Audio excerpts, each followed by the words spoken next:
Good afternoon. Welcome to City Council meeting for March 22nd, 2022. Items listed on the agenda may be taken out of order.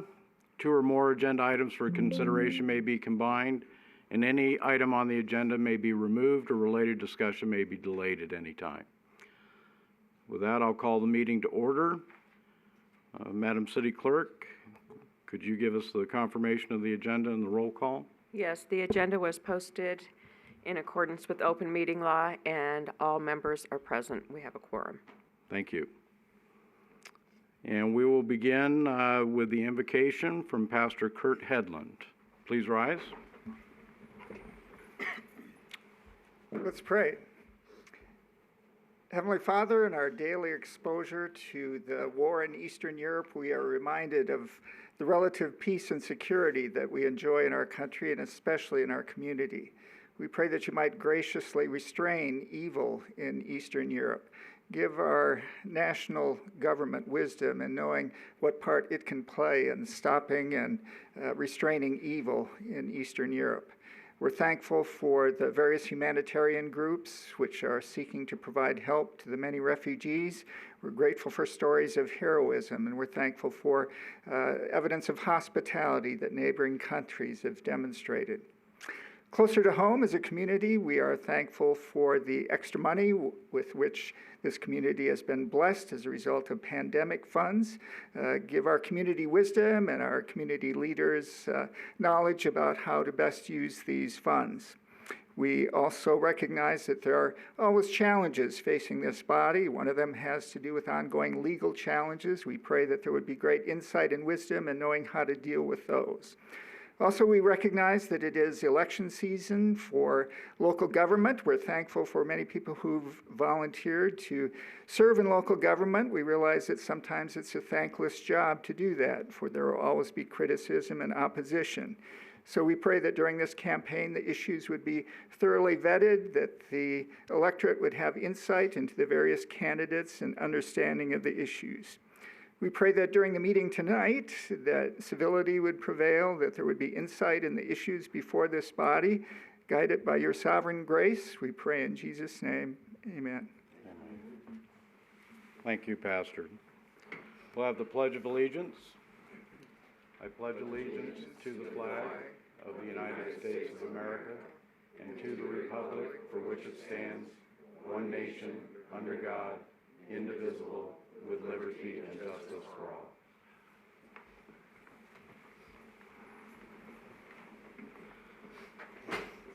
Again, thank you, Pastor Hedlund, for those words. Madam City Clerk, do we have any public announcements? No announcements. Thank you. We'll go ahead then with the first public comment period. Public comment during this part of the agenda is limited to those items on the agenda.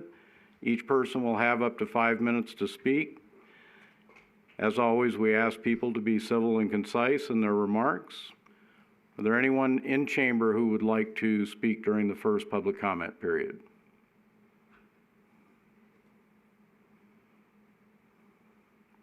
All right, we will take any phone calls at this time. Anyone wishing to speak in public comment may call in. The number is 702-589-9629.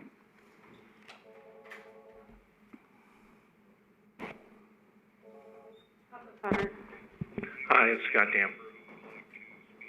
State your name and which item you're speaking on, please. This is Scott Dam. I'm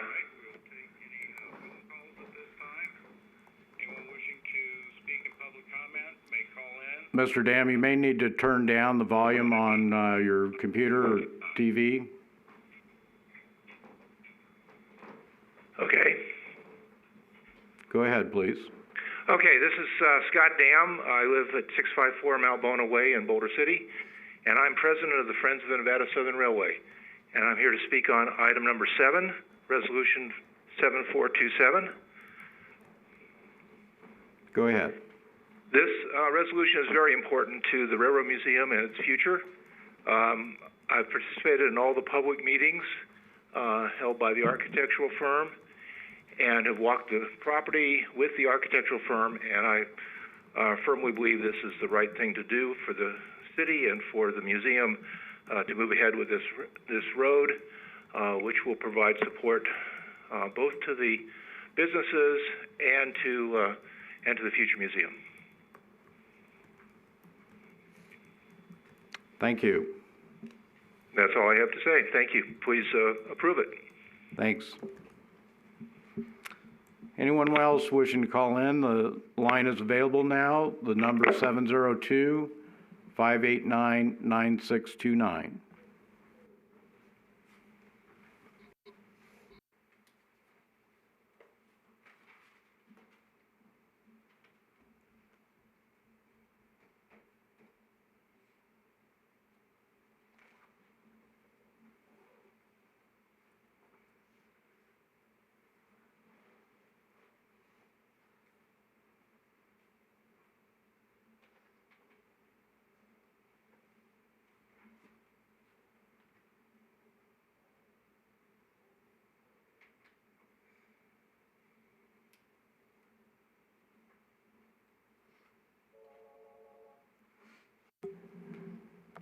Public comment. Yes, I have public comment, please. Go ahead. Yes, good evening, Council. For the record, Fred Volz. While acknowledging the additional thought and research that have been applied to the subject of unleashed dogs, the inherent perils presented when off-leash dogs follow their instincts rather than the voice commands of their parents have been ignored. We have yet to publicly hear from our police chief, a veteran of many decades in law enforcement, with a concrete statement of his perspective on the matter. Similarly, the city manager, who came to us from Leavenworth, Kansas, a city with a leash law ordinance, has not publicly weighed in with his perspective. In today's conversation among council members, their views are worth discovering. Earnestly offered by Councilwoman Jorgensen, the inability to enforce her proposed 6-month pilot program suggests abject failure even before it would begin. Who will do the enforcement? A short-staffed animal services function? The police department taking time away from dealing with other public safety issues? How many hours will a majority of Boulderites and visitors be denied safe access to enumerated city parks so a very small minority of people can do as they please with their dogs? Since the last council meeting, it has been anecdotally suggested that Oasis Park would be a suitable grassy alternative for a fenced dog park. It has minimal parking and no human restroom facilities, and likely would be opposed by the many homes abutting its periphery. Also, the Shuttered Boys and Girls Club has fencing that could be repurposed. Both of these ideas are tenuous at best. The mayor's proposed resolution 7432 lays out the stark facts of why Boulder City needs to join the 20th, not just the 21st century, when it comes to dog leash laws, just as every other incorporated city in Clark County has already done. Why anyone would think that public safety is served by not having a specific and enforceable leash law suggests a dismissiveness toward our community's well-being. What we have now does not work, and you have hundreds of documented problems every year as unassailable proof of the status quo's failure. Given what little use so many of our recreational facilities in town receive, take both of the baseball fields adjacent to Hemingway Park for repurposing as a fenced dog park, if, and only if, it does not disturb sheep who graze in the park proper. Exuberant dogs barking at the top of their lung capacity as they play off leash does not suggest tranquility. A better location would be a repurposing of ABC Park that has little activity but does have ample off-street parking and could have a public restroom configuration in one of its many underused buildings. ABC Park has grass, it has ample shade, and would be a great supplement to the dirt patch in Veterans Park that needs to be taken over by the city. A nonprofit should not be expected to provide city services exclusively through private fundraising. Let's not wait until the city taxpayers are sued before taking meaningful action toward reining in the problem of dogs off leash. And I would ask that these comments be added to the record verbatim. Thank you. Thank you. Again, the phone line is available. Anyone wishing to call in, the number 702-589-9629.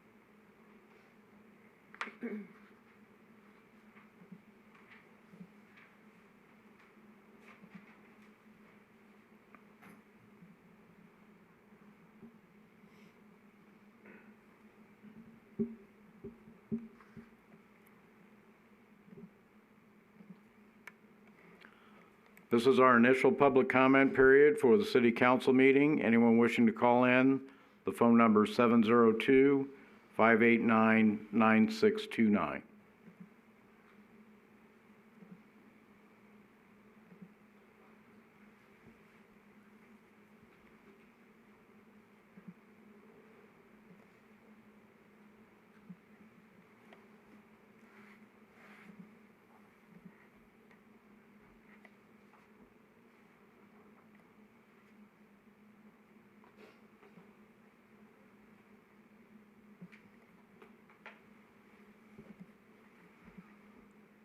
Madam City Clerk, were there any emails received for public comment?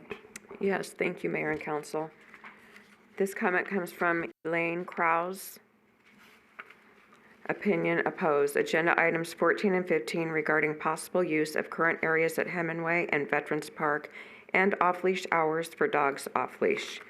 Neither of these proposals address the issues of individuals who break the law when they do not follow the current leash law or the current leash law not being enforceable per the police department. Since the last city council meeting, I have had 2 additional incidents.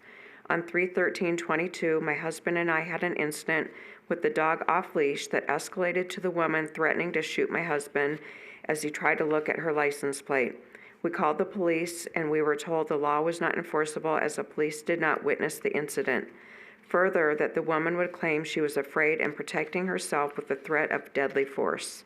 No officer was dispatched to take a report. On 3/16/22, we had another incident. This person was apologetic, wrangled his dogs, never leashed his dogs, and immediately turned them loose. I took pictures and called the police, was advised by dispatch this was not a police issue, and was transferred to animal control and spoke with Ann and Abnett, who took a report. The usual group of off-leash dog owners were convened and began to heckle me, antagonistically saying, "Oh, what are you going to do, call the police? Oh, look, she's taking pictures." The mood of the mob was ugly. I did not feel safe. People have been further empowered by the council not passing a more restrictive leash law.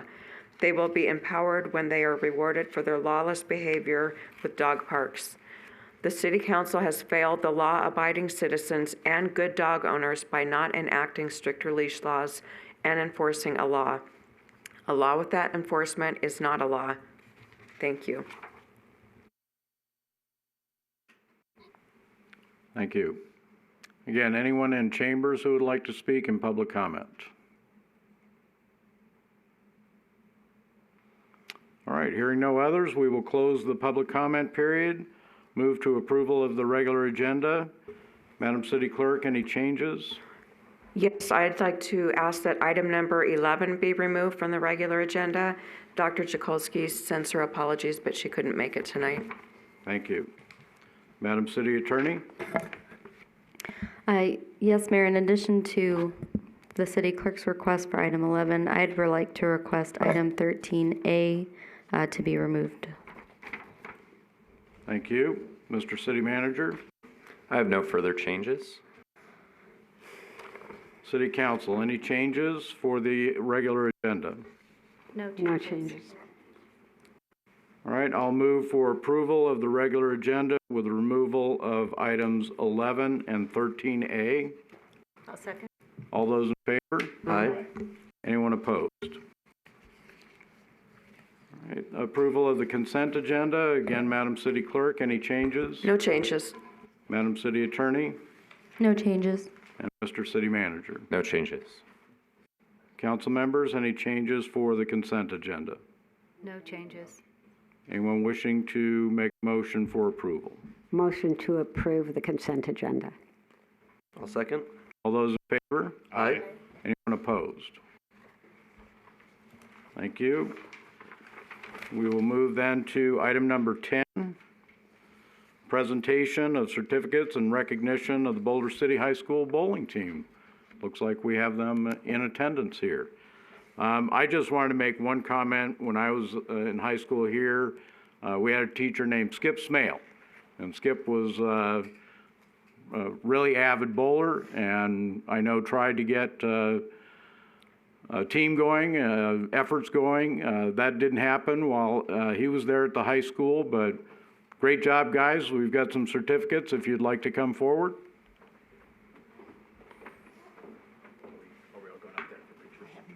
Yep, we should.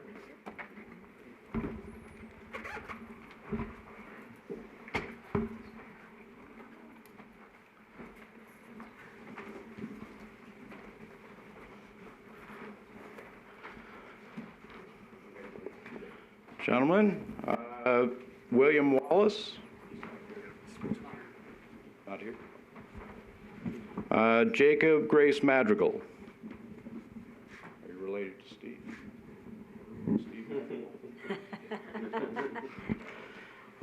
Is it Zachary Dieter? Zach, great job. And Caden Angel. Good job. And Jason Bartle. There you go. Any of you wishing to make any comments? How'd you do up there at State? I guess we have the coach here. We may want to talk. I think your spares. There you go. Well, it was a very good year for these guys. They were also regional champions by finishing first place in region. We lost one match during the season, and that was to the team we eventually faced in the state championship. In that match, they bowled their highest match of the season, 2,096 pins, and we took all 3 games from them. So we didn't just beat them, we ran them over. So it was a very nice way to come back. One team that beat us, we got them back and took state again. This is officially a repeat because we took state in 2020. Unfortunately, we did not have a season in 21, which in all likelihood we'd have won then also because we had our entire team back from 2020 and Jason had moved in. Jason had come to join us. He would have been with us in 21. But from the 2020 team, William Wallace, who couldn't make it, he's our only returner. So it's very nice to do it with an all-new team and turn over and win it again. So.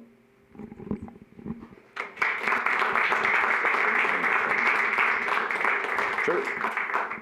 Which way?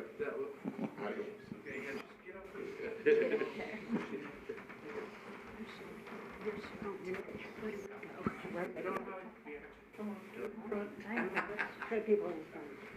All right, let's see. Yeah, that's good. No photo bombing. Okay. Here we go. Mr. Mayor, just a little bit. Thank you. Here we go. I'll take a couple.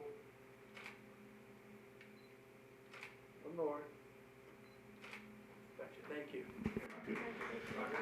Congratulations again. Great job, guys. Thanks for putting that program together. I graduated from here. I graduated from here a while back, and I bowled here. So we had a team in the 80s. Okay, I was in the 70s, so a little before my time.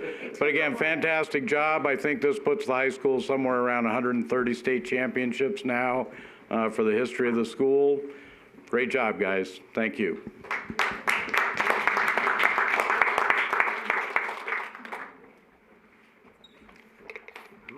There goes the audience.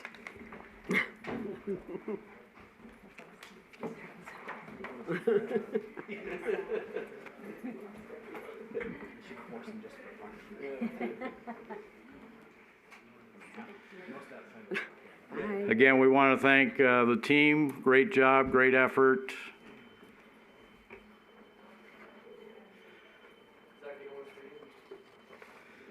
All right, we are then on to item number 12 for possible action, matters pertaining to the Community Development Block Grant Program. Mr. City Manager. Yes, Michael Mays, our Community Development Director, will be handling the CDBG item tonight. Thank you. Boulder City is entered into an interlocal agreement with Clark County. That agreement provides 3% of the total community development block grant funds that are received by the county for Boulder City's use. Of those funds, which last year was estimated to be about $240,000, 15% of those funds can be used to support local nonprofits that help people that achieve the community development block grant goals, which is supporting programs which benefit low to moderate income individuals, the elderly, and disabled within the community. For several years, the city has distributed those funds, which is approximately $36,000, to two nonprofits. They include Emergency Aid and Lend a Hand. There has been an agreement as to the distribution of those funds for those years, and 74% of the funds goes to Emergency Aid, and 26% goes to Lend a Hand. In order to provide those funds, the council needs to consider approval of Resolution 7430. And prior to your consideration of this resolution, you're required to hold a public hearing. And with that, I can answer any questions. Thank you. And as this is a public hearing, if you do have any specific questions regarding the program, now would probably be an appropriate time. But as far as comments goes, we should probably delay those until after the public hearing. Any questions from council members? All right, we will open the public hearing then. Anyone wishing to comment on the proposed distribution of community development block grants? Anyone in chambers? It's a small group now. All right, anyone wishing to call in for this public hearing regarding community development block grant funding? The phone number is 702-589-9629.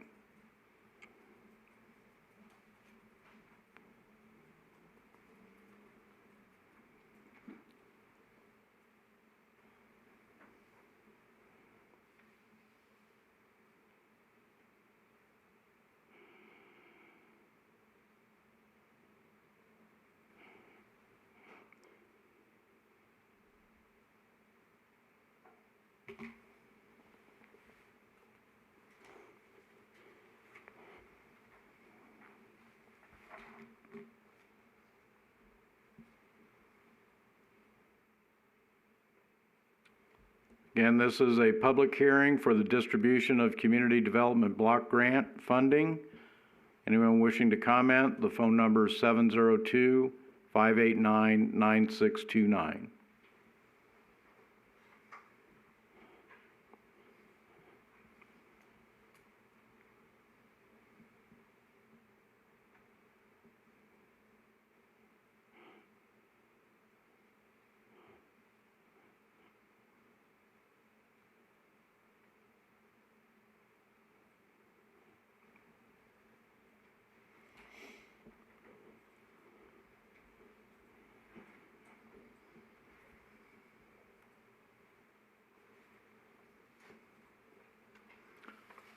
Madam City Clerk, were there any comments received via email for this item? No comments were received. Thank you.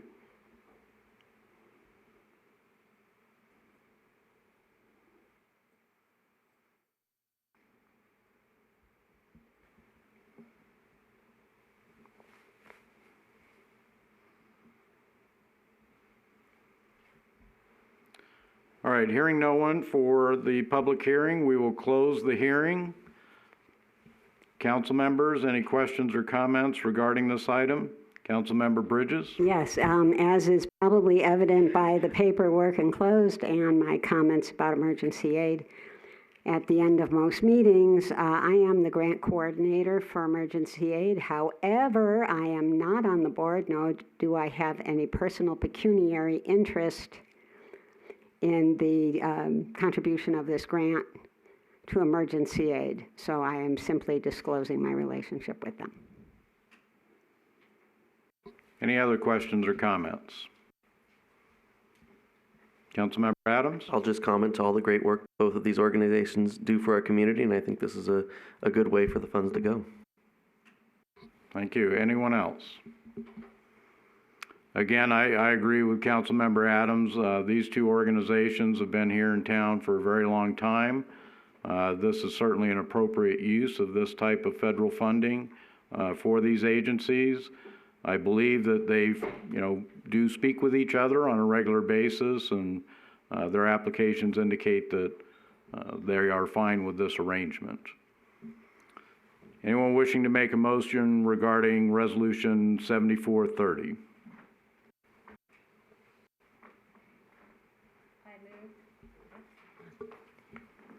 I move to pass Resolution 7430 as written.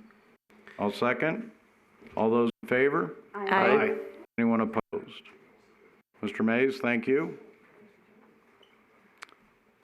That brings us to item 13B, Resolution 7404. Madam City Attorney, did you want to make any type of introduction on this item? I do. Before I do that, I do have updated handouts for the council on amendments to items B and C. In drafting these earlier, I had left out one of the changes that was requested and realized it when I reviewed the paper copy on the dais here. So I will pass it at the council's pleasure, if you wouldn't mind me having a second to pass these out.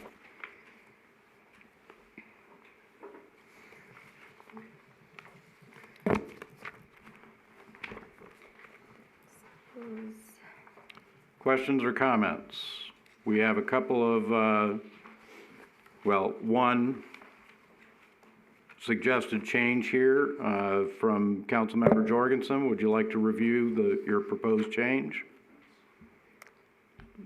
Well, I still wanted to do the overview first. Go ahead. I'm just getting these handouts ready to give to you.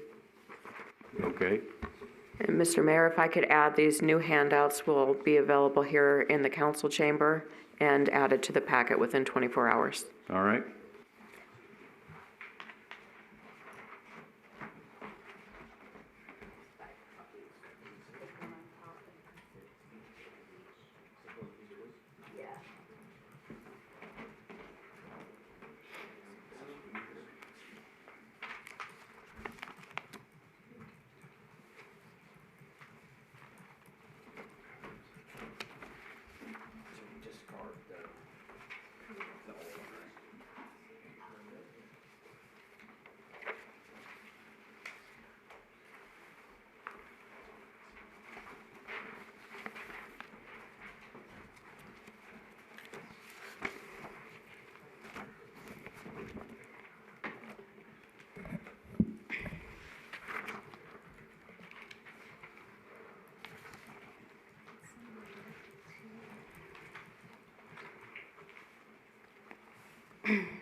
Well, they are intended to replace. And these are intended to replace the previous handouts for item B and item C. I'm sorry, could you repeat that? Yes, these handouts that I'm handing to you right now are intended to replace the handouts that were there before.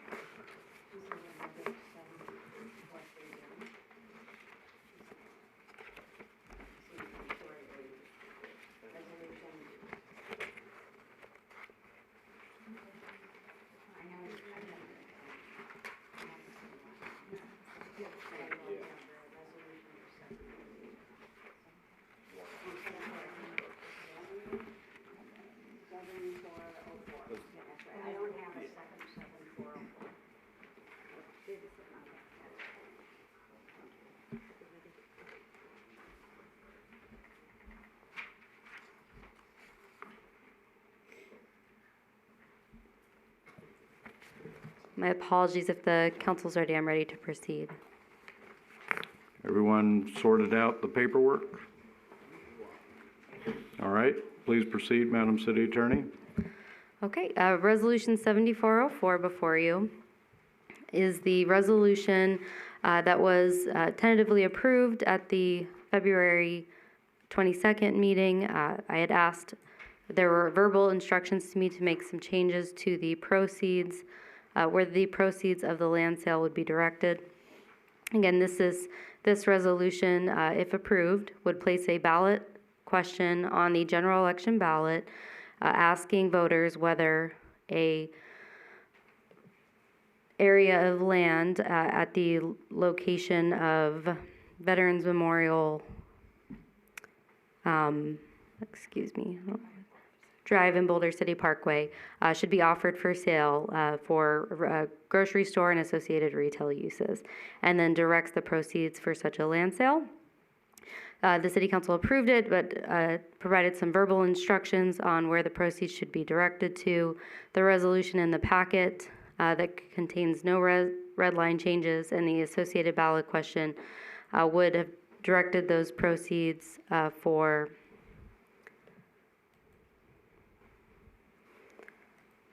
$50% for street and roadway improvements, 30% for public safety capital needs, and 15% for capital needs at the Elaine K. Smith Center, and 5% for the preservation of city-owned historic assets. Since that was drafted, Mayor McManus proposed a change to the proceeds that is also included in the packet before you, to be 75% for street and roadway improvements, 15% for capital needs for the Smith Center, and then 10% for preservation of city-owned historic assets. As after the packet was published, Councilwoman Jorgensen thereafter requested an amendment to the language as well for your consideration. So the question before you is how the proceeds should be directed, and there's essentially two proposals before you, or two potential amendments. There's the original, as council directed me, then there's Mayor McManus's proposal, and then Councilwoman Jorgensen's proposal. Thank you. The reason that I had proposed some changes is because of proposing another ballot question regarding the use of capital improvement funds for public safety needs. I believe that there's a need to do that in a separate question, and therefore being able to change the percentages that were originally proposed would satisfy the public safety needs in a different question, while devoting more of this potential source of revenue to the street programs.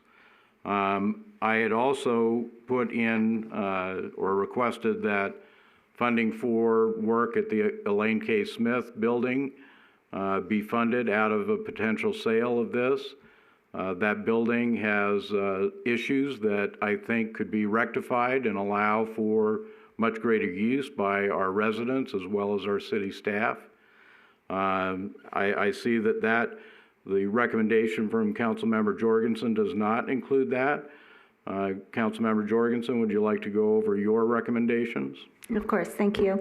So in looking at this and discussing it, we kind of talked when we were at briefing that if we put together general funds, capital needs such as asphalt improvements, that could encompass things like parking lots, trails, that we also have a large trail system. It could also encompass the roads that we have.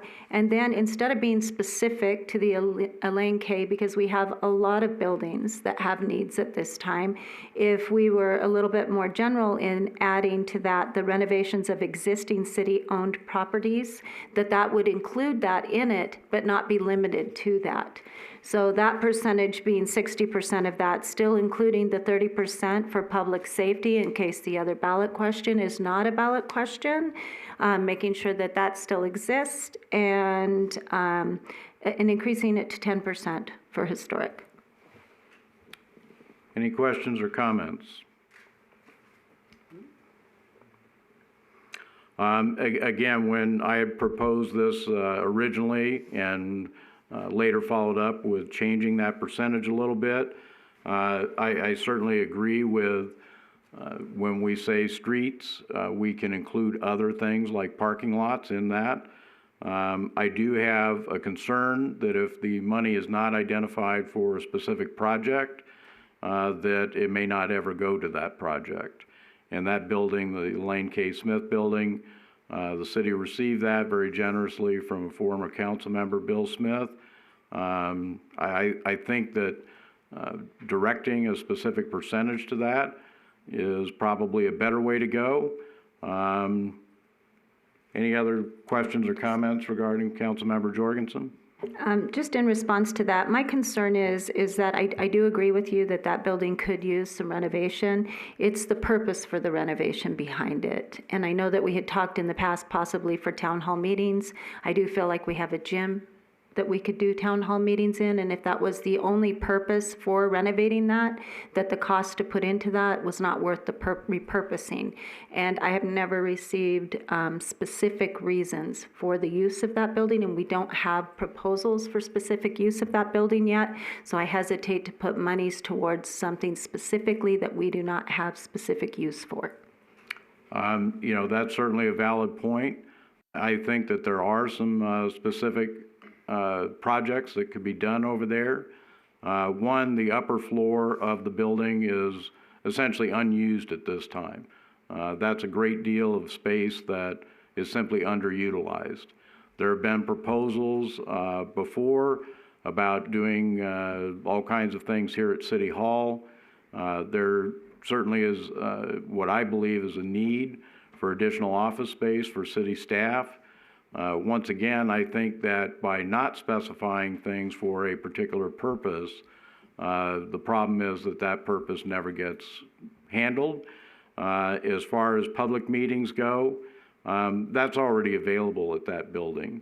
If you look at the mid-floor or the main floor of the building, could that use some work? I absolutely think it can. There are many members of the community that get use out of that main floor. We have a couple of churches that hold services there.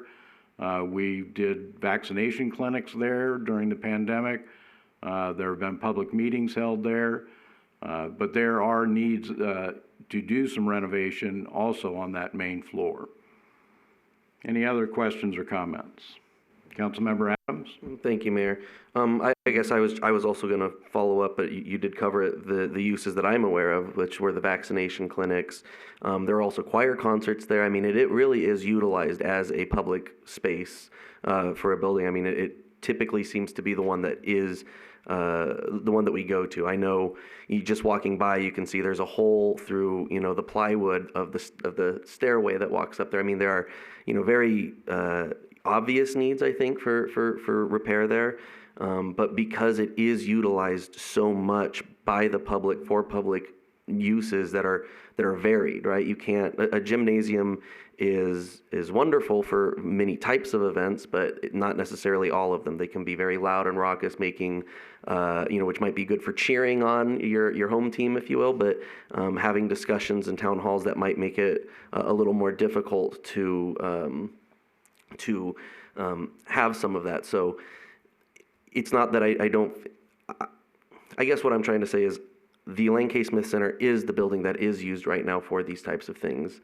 And so I believe that, or am in agreement that we should make sure that we have funding made available so that that building does not continue to fall into disrepair, because it is the building that is utilized the most, and not just hope that another room or space can accommodate the same needs when it so far has not been used for those same needs at this point. Thank you. Councilmember Jorgensen?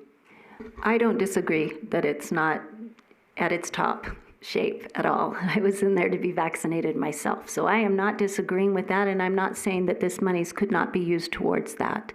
What I am saying is if we are that specific, and I recognize you like specificity, but I do also recognize that we have a lot of aging buildings as city, and that there are needs and there are priorities, things we need to prioritize. And if this comes out on top as the priority, that's how that money should be spent.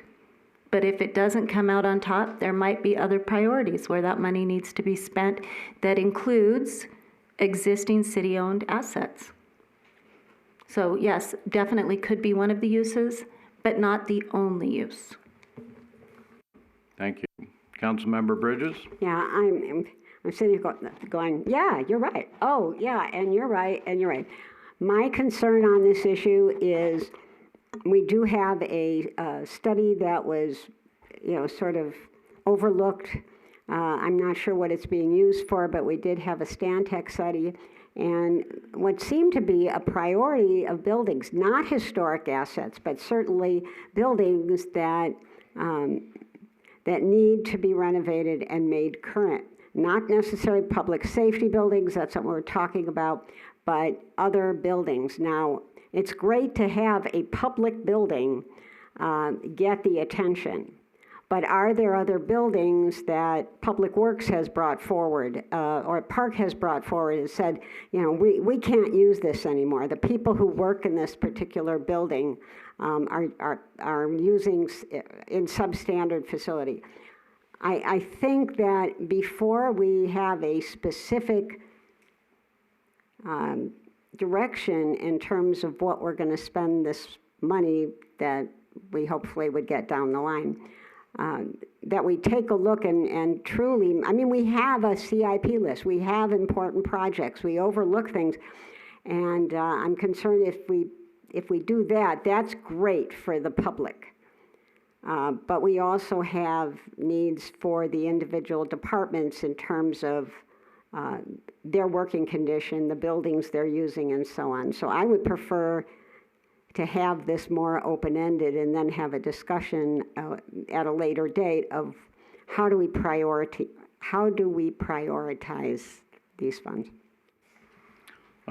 Thank you. There is one other factor that I had suggested that's not being discussed at all on this, and that is additional funding for public safety needs.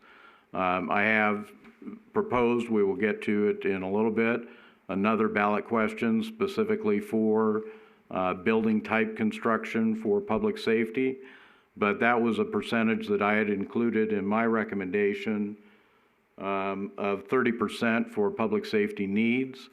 I believe that there are several items that have been identified through our budget process regarding both the police department and fire department equipment needs. And I think that also needs to be considered here, but is not included in the percentages that Councilmember Jorgensen had put forth. I think that we're missing something there by not having that money available for public safety needs. Councilmember Jorgensen? Actually, there is 30% to be used for public safety capital needs in there. 60% to be used for general fund, right? And 30 for public safety, and 10. That's not what I'm reading here. And again, redlining often gets confusing, but it appears that public safety capital needs have been redlined out, and the 30% is just additional money for asphalt improvements, renovation of existing city-owned assets. Yes, sir. One of the things that I've noticed is that the resolution 7404 and the ballot question write-up are not consistent with the percentages. Because the 60% in the ballot question to be used for general fund capital needs such as asphalt improvements and renovation of existing city-owned assets, 30% for public safety capital needs, and that was a typographical error. The 30% is supposed to be in there. Yeah, the 30% for the public safety was actually, it looks like in the resolution 7404 as proposed by the mayor takes out, it's 15%. to be used for capital needs, and that public safety capital needs is taken out. I'm looking at page 257 of the packet. Okay. Right. And that's the original document, correct? I don't believe so. That was the original as presented, and then 262 is the Resolution 7404 amended as proposed by Mayor McManus. That's page 262. Okay, then on what we were just handed, that is titled or headlined Amendment Proposed by City Council Member Jorgensen, that also has redlined out on public safety needs, public safety capital needs. That's my error, Mayor. Okay, That I drafted these very quickly, trying to just make sure the council had something before them to read. The ballot question before you should match the resolution. I can have updated resolutions printed, but the public safety was not intended to be struck. Street and roadway improvements was intended to be struck. all right.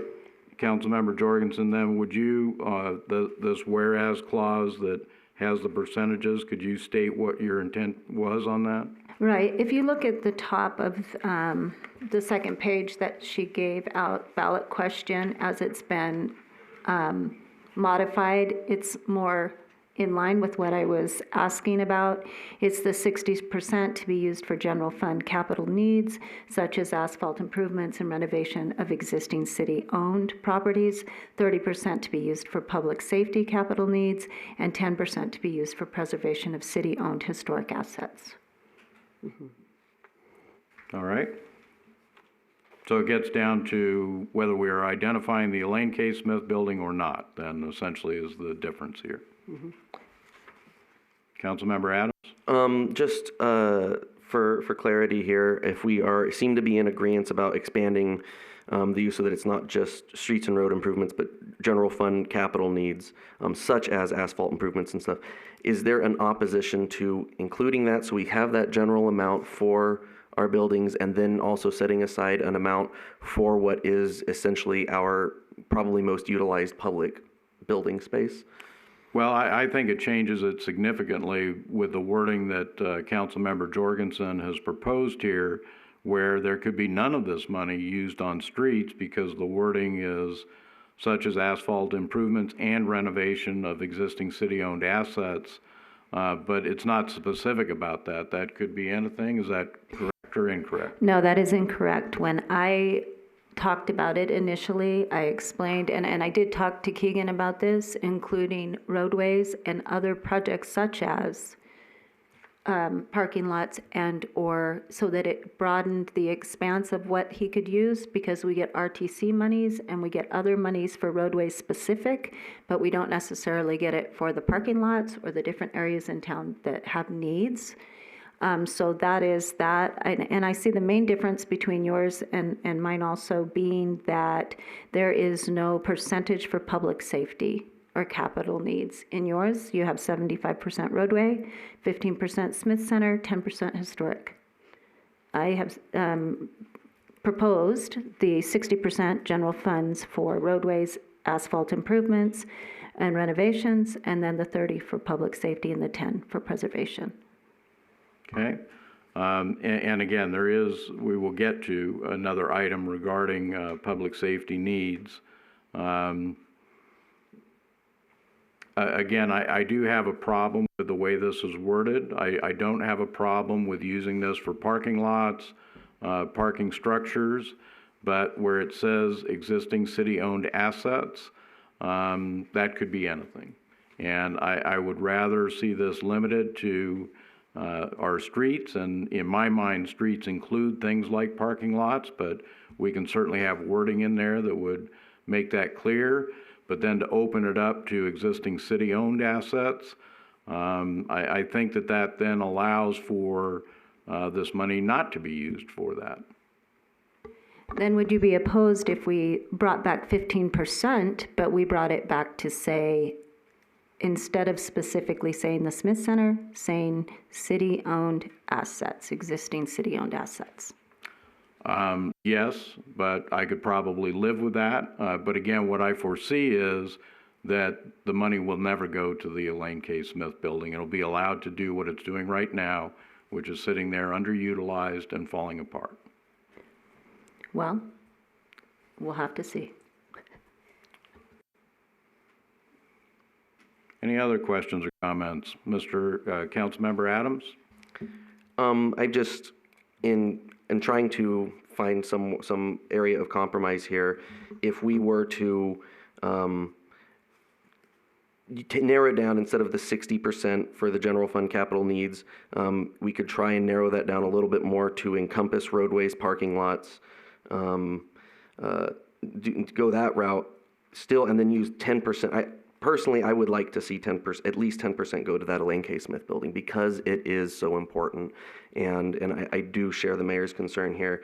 Or if it wanted to be left a little bit more open to the general fund needs, and leave that 50% more open, and then specify the 10% for Elaine K. So I'm seeing 50% for general fund capital needs, 10% for the Elaine K. Smith, 30% for the public safety, and 10% for historic preservation. So essentially taking yours and just from that 60%, moving 10% towards the Elaine K. Smith. That would be my request if you would be amenable to it. But if...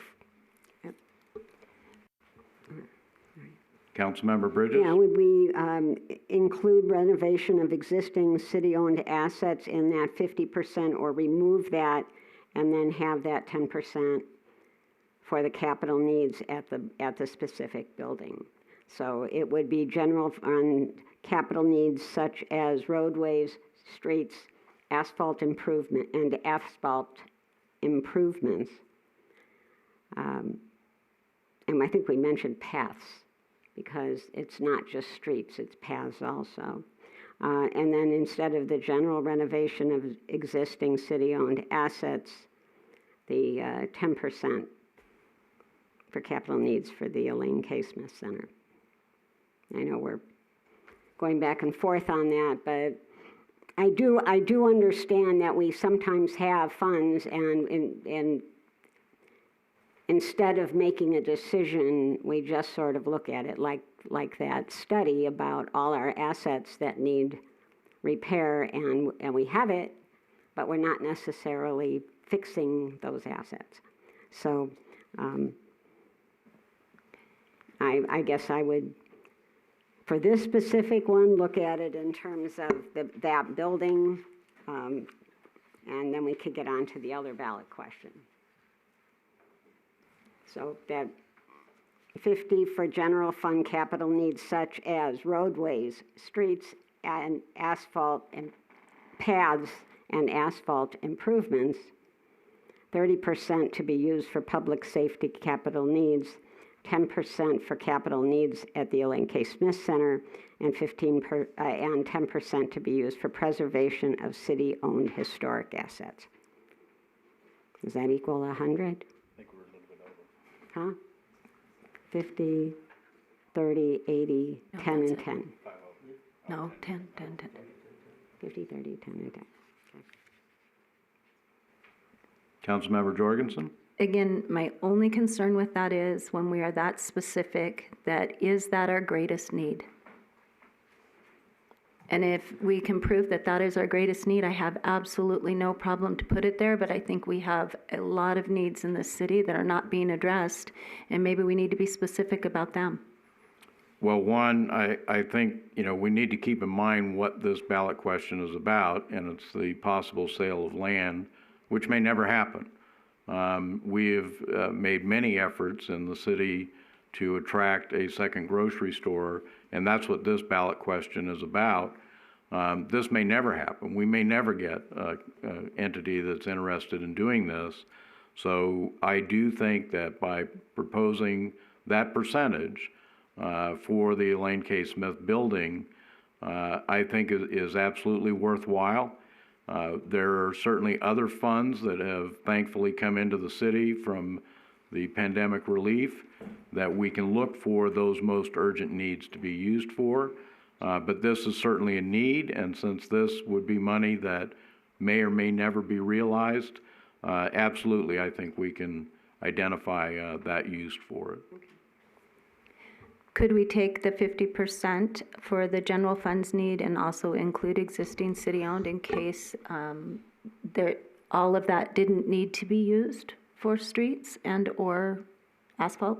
Well, in my conversation with the Public Works Director, there appears to be ample need for streets that the funding from the RTC that we get on a fairly regular basis may never be enough to get our streets back in the condition they need to be in.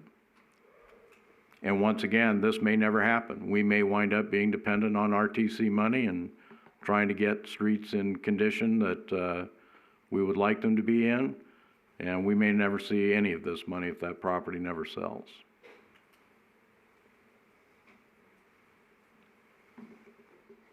Anyone else? Councilmember Adams? We do have Mr. Littrell here. Would you care to comment since we are discussing?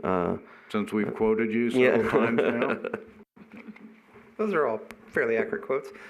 I'm trying to remember what the estimate was we were using for the dollar amount, because we're just talking about percentages. I went back through our pavement analysis that a consultant did for us back in 2019 and added up all of the estimates for parking lots and trails, and then added a little contingency to it. And I safely feel that we can get away with about $300,000 a year. Some years might be a little bit more, some years a little bit less. It kind of depends on how we group it with our other asphalt projects. But most likely we'd just piggyback off of one that we're doing with RTC. We'd have to logistically figure that out on our bids, but we could do that. So if we're saying 50%, and if I remember, were we estimating about $600,000 an acre? Does anybody recall? I believe that actually was over $600,000 an acre for the Track 350, the land around the Boulder Creek Golf Course. I'm not a realtor, but Yeah. my guess is this land would not sell for that amount. Yeah. Using the 300 grand a year, I think the 50% is probably more than what we need, but if you leave the language open, then you could do what you want to do with the excess funds. But yeah, somewhere around 300,000 would be plenty for our parking lots and trails. Well, I don't think that's not my intent, is to focus just on that. I do understand that those types of projects the RTC may not fund. My concern is the condition of our streets right now in several areas that, to me, are not acceptable, but we don't see that amount of funding coming from the RTC to catch up to where we need to be. Yeah, I'm trying to get to a phased approach where we can break the city up in 5 or 7 phases, because you're supposed to slurry or recondition every street every 5 to 7 years. We're getting closer to being the phase, but it's going to take a couple more years until we can get there. Right now, we're going through and picking out the worst streets. Right now, with our consultant that we have on board for our pavement management, they're going about as quickly as I can push them. We're going to have, start to see a number of projects coming out. We'll have double the size in a slurry project either this fall or next spring, depending on weather and when they get the design done. And then we'll also have a couple streets under construction, one here in the next month or two, and then another one this fall. So I'm not sure if they can go any faster, but I'm going to keep pushing them, see if they can go faster depending on their staff. And again, my concern is that slurry code is not going to get these streets back into condition. Not all of them, no. And then the expense goes up significantly if the asphalt has to be replaced completely. Yeah, that's a common question we always get is, how come you're putting slurry on this nicer street over here, but my street's falling apart? Well, if we maintain the streets, they'll last a lot longer than they would if we let those go and only focus on the big projects and spend all our money that way. Councilmember Jorgensen? So is it a lack of funds that keeps our streets, some of them, from being at their top? No, it's more of a manpower thing right now. Every time I've gone to RTC, they've said yes on approving additional funding for projects. There's just only so fast we can go with our consultant and the work that we do in-house. So more money is not going to make it go faster. Not for the roads that are in right-of-ways, but for parking lots, alleyways, and trails, yes, it would definitely help. Well, I would just say, when you say no, more money is not going to make it go faster, I don't see how that's accurate, because we are not confined to one consultant. That's just the money we have, and so that's what we've done. Correct. It doesn't mean that we can't bring others on board and do more projects. And again, my concern is even some of the streets that have recently received slurry coat, that's simply not going to get it. Those streets have already begun to deteriorate. So yeah, the slurry coat is going to help a little bit, but it's certainly not going to put those roadways back into good condition. Any other questions or comments? Councilmember Bridges? Yes. Okay, you wake up, it's Christmas morning, and you have a great big box sitting there, and inside it says, I get to pick what that 50% goes to.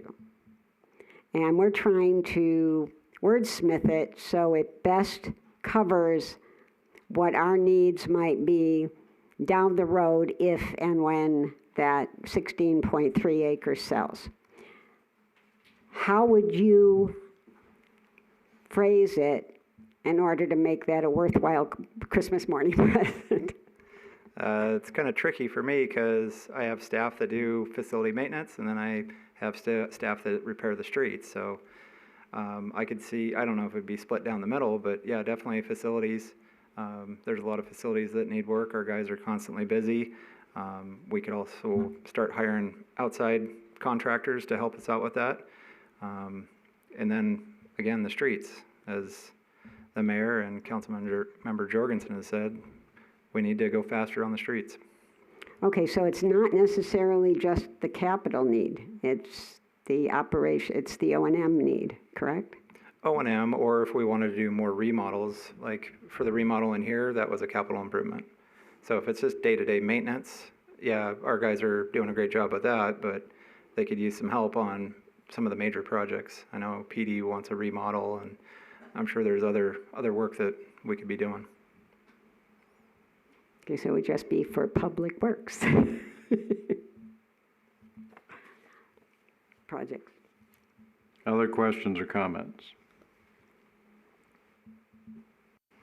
Again, I think this money has to be looked at as money that may never be received. Right. So we may never be able to go faster because this money may not materialize. But if it does materialize, I think it's a need in this city, and I don't think the pace we're at, the funding we currently have, is going to get us where we need to be. Other questions or comments?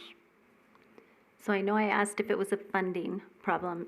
Is it manpower problem more than funding?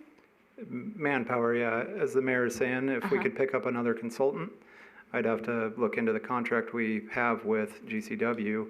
But if we could pick up another one, and then we could essentially double what we're doing. So if we worded this to say, for your use and existing city-owned assets, and you could use it all, that's great, right? Oh, yeah. And we could fix the roadways. But if you could not use it all, does it seem okay to be able to use that for assets that we have that are in need? We do have a lot of assets that need improving. And I agree, we may never see this money, but we might. And if we do, it's nice to know how we're going to spend it. If we're going to be specific, otherwise let's leave this whole ballot question open-ended. Other questions or comments? Councilmember Adams? I would make the,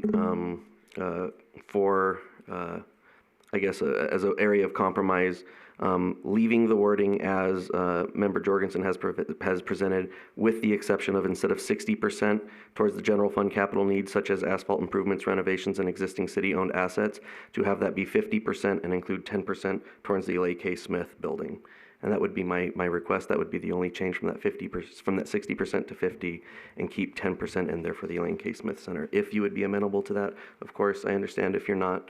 But I think we've all shared kind of our thoughts. We've heard directly from Mr. Litchell now at this time. So, I think we are getting, we do need to make a decision, or of course, table this and, further discussion at another time. Well, we're getting to a point with ballot questions that tabling may not be in anyone's interest at this point. It's not one that I would be in favor of. Councilmember Bridges? Yeah, I think if we're going to do that, I'd say general fund capital needs and include the improvements of paths and parking lots. Because if we just say streets and roadways, street and roadway improvements, and it passes as a ballot question and it's purchased, then we're pretty much limited to spending that money on those particular projects. But if we open it up to paths and to asphalt improvements, then it covers the entire range of streets, roadways, highways, parking lots, and paths. So we could do general fund capital needs, such as asphalt improvements and renovation of existing city-owned assets, and get rid of all so just asphalt improvements.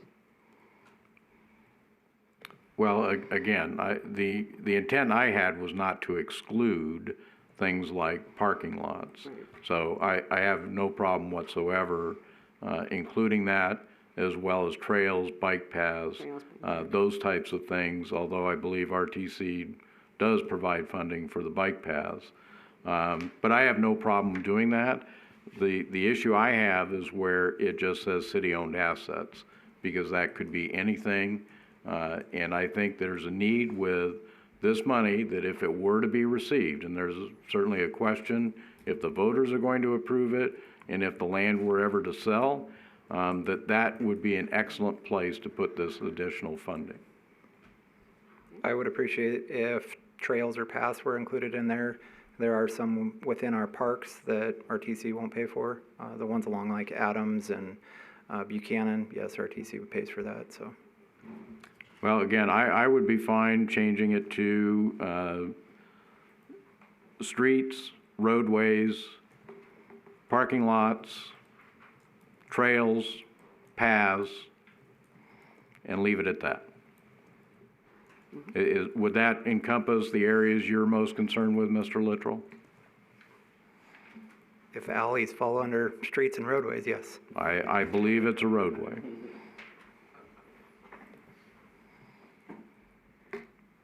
And do we keep the... Councilmember Jorgensen? And I'd like to keep, along with that, the renovation of existing city-owned assets in case it is not used on that, then we have it available to use on needs that we have in the city. And that's the sticking point. So any other sticking points on this besides that language with what Councilmember Adams has proposed? Should I read what I have that I think is a Please. I think is a consent. You could be wrong. I very, very, very well could be. So here's what I have, what I think maybe take a vote on. So from what I'm hearing from the discussion, we would keep, so it would be 50% to be used for general fund capital needs, such as street, roadway, parking lot, alley, and trail improvements, and renovation of existing city-owned assets. 30% to be used for public safety capital needs, 10% to be used for capital needs at the Elaine K. Smith Center, and 10% to be used for preservation of city-owned historic assets. And again, I think you've described what Councilmember Jorgensen has voiced, but that's the sticking point for me is including the other city-owned assets. Okay. So if we want to have a vote on that, as Madam City Attorney has proposed, Councilmember Jorgensen, would you like to make a motion for that? Yes, I move that we approve the ballot question as read by the city Well, attorney. I think we're at a resolution here. A Is that resolution. correct? Yes, approve So it'd be resolution the wording of 7404. 7404. Approve resolution 7404 with the adjustments that you just read to the funding. I will second that. All those in favor? Aye. I am opposed. Motion carries 4-1. Okay, we're moving on. Resolution 7431. Again, Madam City Attorney. Thank you, Mayor. Resolution 7431, again, as you all know, Section 141A of the Boulder City Charter requires land sales of city-owned lands of more than an acre in size to be approved by a simple majority of the votes cast by registered voters. And during the 2021 land management process, a gentleman by the name of Dave Floyd submitted an application to the city to consider adding city-owned property to the list.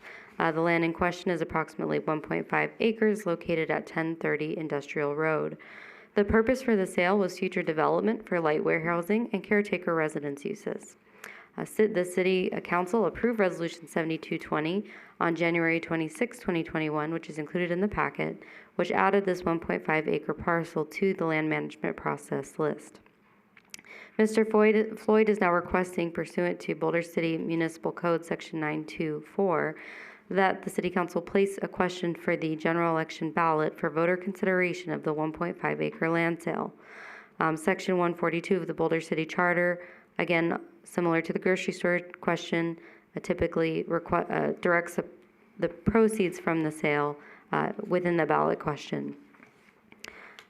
And traditionally, when the land sale is authorized, how the proceeds are spent is also authorized. So before you today is that ballot question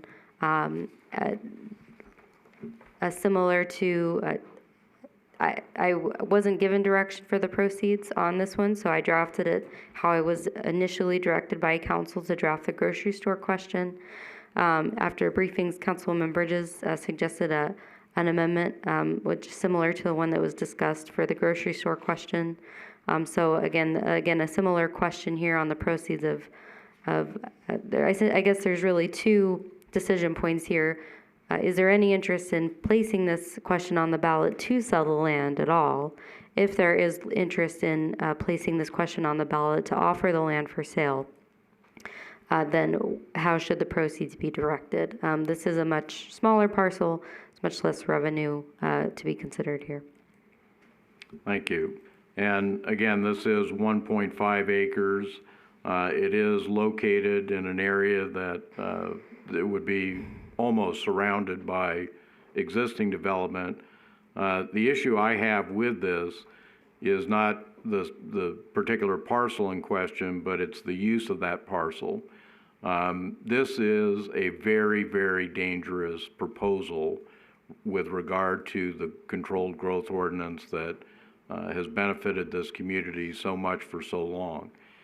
This includes some odd deal of building houses and calling them storage units and then saying that the resident will be a caretaker of that residence. This is just one of the worst things I've ever seen proposed without calling it an outright attack on our controlled growth ordinance. I will not support sale of this land. Anyone else? Councilmember Bridges? Yeah, that's interesting. I was thinking about, we had a similar discussion, didn't we, about that house that we were going to sell at the RV park, at the RV resort that we have, and that it was originally supposed to be a store, and then whether it would be a house. It seems like, you know, I support it being a commercial business. I support it being for warehousing and commercial space. And I also have a problem with the concept of caretaker units because just, if suddenly they're not having to get allotments, they're not having to go through the normal process. Are they an apartment upstairs? I know some of the other commercial properties have apartments upstairs, but I don't know how they ended up getting to do that without they weren't given allotments in terms of someone living up there, but I know that there are people living like over on Industrial in some of those buildings, they're living upstairs. Thank you. Councilmember Jorgensen?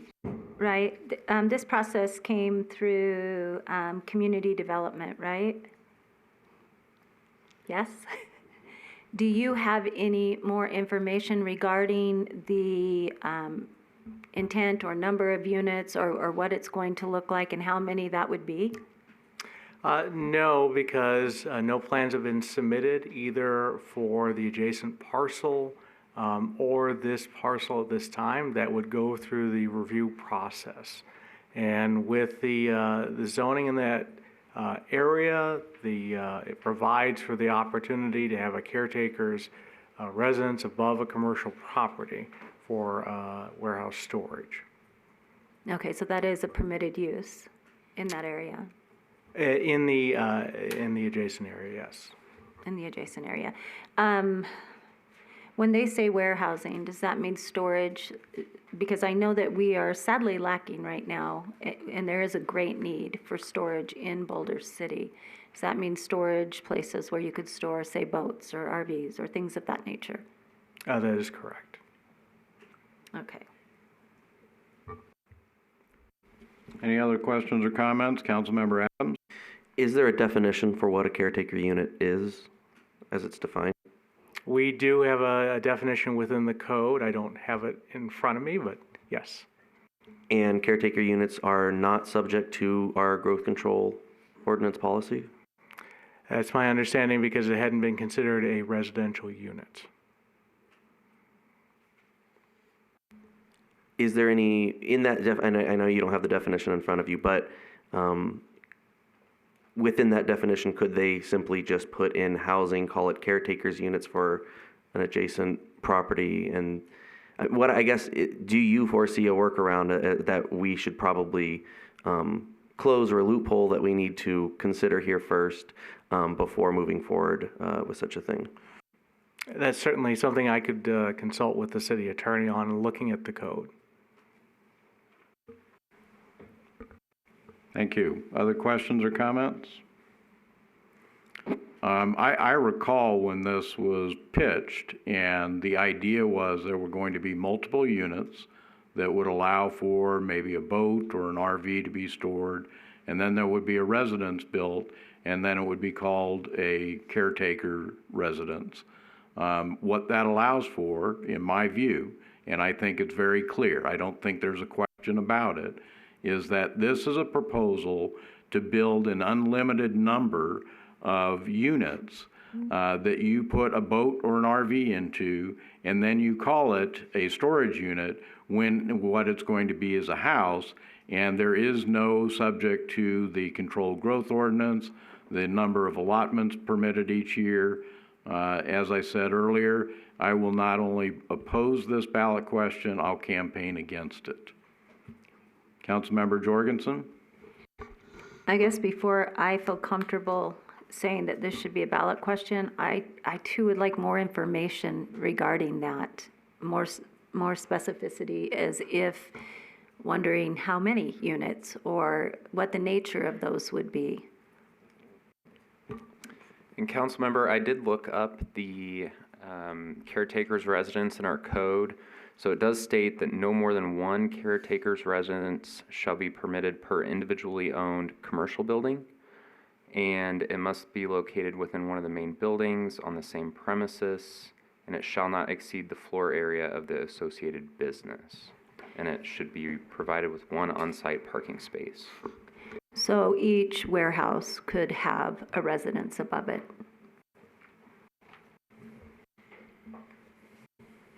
Councilmember Fox? with your definition, that was, so if you put, say, 10 warehouse units there, each one could have a caretaker residence, right? So it's per individually owned commercial building. So he'd have to each build it building, and then sell it. correct. Is that something that would be allowed?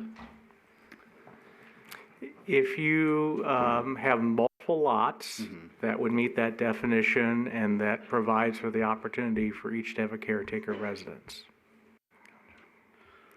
If I may, Council, there is also the application is in the packet, and Mr. Floyd represented that he would be developing 6 to 14 high-end boat, RV storage, and industrial lofts. Quantity will depend on final lot square footage, likely 6 if the property is acquired and built solely on our existing lot, is read from his application. And it's only 1.6 acres, right? I mean, each storage unit, and it takes quite a bit of space, so I couldn't imagine seeing more than really one unit for a caretaker going in there. If anyone owns land, anyone acquires land, this same process can be used to simply blow up the controlled growth ordinance. This, we might be talking about 1.5 acres, but when this was originally proposed, it was as commercial storage with perhaps one caretaker, which had always been done what was before. But this is changing that to where you're just building houses that somebody's going to stick a boat or an RV into a garage for. Councilmember Jorgensen?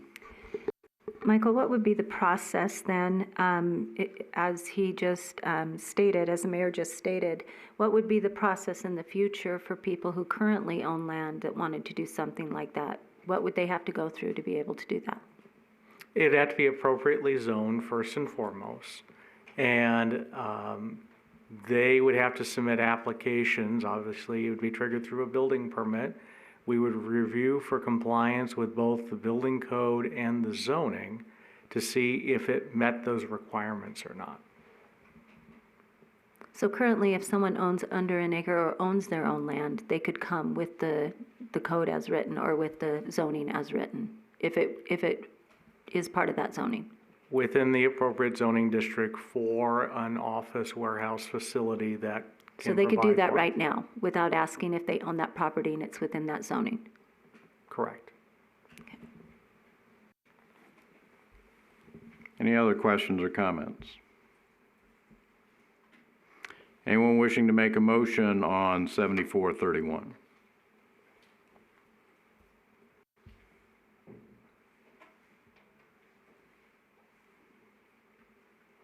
If no one wishes to make a motion, this resolution dies for lack of the motion, and the ballot question will not move forward. Thank you, Mr. Mays. Move to item D. Again, Madam City Attorney. Sure. This item D is discussion and possible directive to myself to draft a ballot question for the general election asking registered voters whether the city should spend up to $2 million from the Capital Improvement Fund for improvements for public safety facilities such as renovation of the existing police station and construction of a training facility at the fire station. As this item was requested by you, Mayor, I ask you to add anything to elaborate. I will say I do know that there is $6 million in the Capital Improvement Fund that, from my understanding, is not allocated to any projects. Thank you. And I know at our last budget workshop, that is projected to go to $9 million in the coming fiscal year. So there is funds in there without using all of this up. There is an existing ballot question that's been approved by the voters to use up to $7 million out of the Capital Improvement Fund for the construction of a municipal pool. So there is that factor to be considered. But I do think that there is sufficient money in that Capital Improvement Fund. I know that both the fire chief has requested a training facility that he has estimated the cost somewhere under $1 million. And also the police department has indicated a desire to have renovations or substantial remodeling of the police department done. The problem with the prior ballot questions that also include some funding for public safety use is those are not guarantees. We don't know for sure if that land were to be sold or not and whether the revenue would actually be realized. I believe that this is one of those priority needs that Councilmember Jorgensen had referred to earlier that we know of and that we do have money available in the Capital Improvement Fund, and will address those requests from both the fire department and police department. Any other questions or comments? Councilmember Adams? Thank you, Mayor. I absolutely think this is, I would like to go ahead with this because I think it's an important aspect. I just recently toured the police station myself. Clearly, there are needs that need to be met, and I think this is a good way to, put it in the voters' hands and let them give us the okay or not, and go from there. Thank you. Councilmember Jorgensen? Thank you. I just have a couple questions. I also toured the police station, and thank you very much for inviting us, and thank you for the work that you do. It's really appreciated. It is an older building that's been repurposed, not for an intended purpose, and so there are some struggles there, and I do recognize there is a need. My question, I guess, is do we already have money slated for that project? Currently, we have it in the 2024 CIP, but there's the two differentiations between that. There's the voter approved and then the regular CIP. So, and as of about 30 seconds ago, there is $14 million in that voter approved CIP and $3.4 million available for reallocation as of right now. So I guess my other question would be, is this something that we could use ARPA funds for? We could use part of the $10 million that is subject to the revenue loss provision. However, if we did it this way, then we could use that for other projects. There are needs at, I would say, essentially every city facility that we own. And that's one of my future goals in the near future, to come up with a more coordinated plan for those. I know we don't have a representative from the finance department here, do we? And I'm just overlooking them. Do you know whether or not they felt like this would be the best way to go about it? Well, in consultation with them, they had no issue with it. So it would be appropriate if you so choose to move forward with this. Okay, thank you. Thank you. Any other questions or comments? Councilmember Adams? I guess just for clarity and for everyone, this is money that cannot be spent otherwise unless it is approved by the voters. That is correct. And so I think that being said, it is appropriate to ask the voters if this is how they would like to spend their money. And I think if they approve of it, then we are given clear direction and know that that's the right way to go. And if they say no, then we have that answer as well. So. Thank you. Anyone else? I would make a motion then to move forward with having the city attorney draft a ballot question for the November general election, asking voters to approve up to $2 million from the voter-approved Capital Improvement Fund for use on public safety facilities, such as renovation of the existing police station and construction of a training facility at the fire station. Anyone wishing to second? I'll second. All those in favor? Aye. Aye. Anyone opposed? Madam City Clerk, is that sufficient? Yes, it is. Thank you. All right, that brings us to item number 14. For possible action, discussion and staff direction regarding options to allow animals to be off-leash. Councilmember Jorgensen had requested this. Would you like to go ahead with the explanation for it? So after the meeting that we had discussing enforcement of a leash law, I had the opportunity to meet before and after with a number of people in the community, both sides of the fence, of course, because that's what it looks like when you meet with members of the community. I do believe there is a safety concern and that it could be addressed in a different way. And I do think that we do need to enforce what we do have. With that being said, I wanted to provide options so that when we do get to a point that if we could rewrite this again and look at it again, that they had options to be able to, places to take their dogs. So they had those options, and then we could relook at this again to see if we can't tighten it a little bit tighter, because otherwise it just failed and it's been kicked down the road, and who knows how long it's been kicked down the road. So initially what I was thinking about, and I've asked a couple of people in staff to help me with, I've met with sides for and against, as I've said, for their ideas for options and what they felt would be possible or not possible. Some of that would be a dog park. I've heard a couple different suggestions. I'd love to hear your ideas. I think bringing it here as a discussion allows us to each give input as far as what we think would be a good answer. And the other thing that I would like to talk about is possible dog hours being specific at certain parks of when a dog that is in voice control is capable of being there, limiting it so there are hours when others can enjoy the park without dogs on voice control being there. So with that being said, I'll throw out a couple of suggestions that have been given me as far as dog park options go.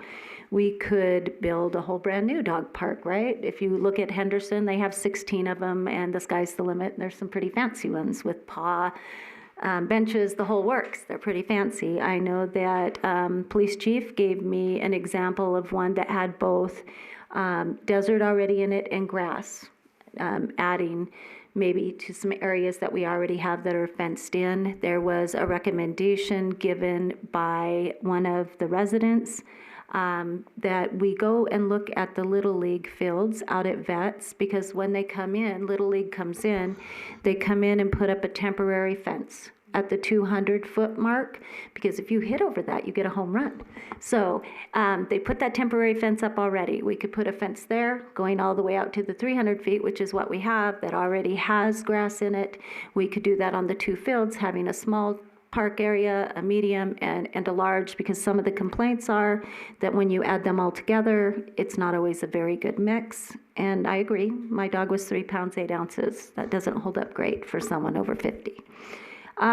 So that's an option. Someone also brought up the option of possibly Oasis Park. We have some extra grass area there. I do understand from comments this morning that no one wants to have anything in their backyard. And I'm well aware of that. But that was an option thrown out to possibly use grass that is not currently probably being utilized as much as it could. And the other one was just to open the softball fields. I know that we have Roger here. He might be able to speak to that as far as addressing dog parks too.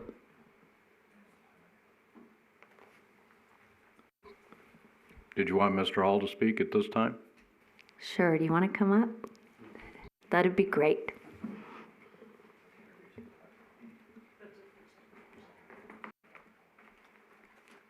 Mr. Mayor, members of the City Council, Roger Hall, your Parks and Recreation Director.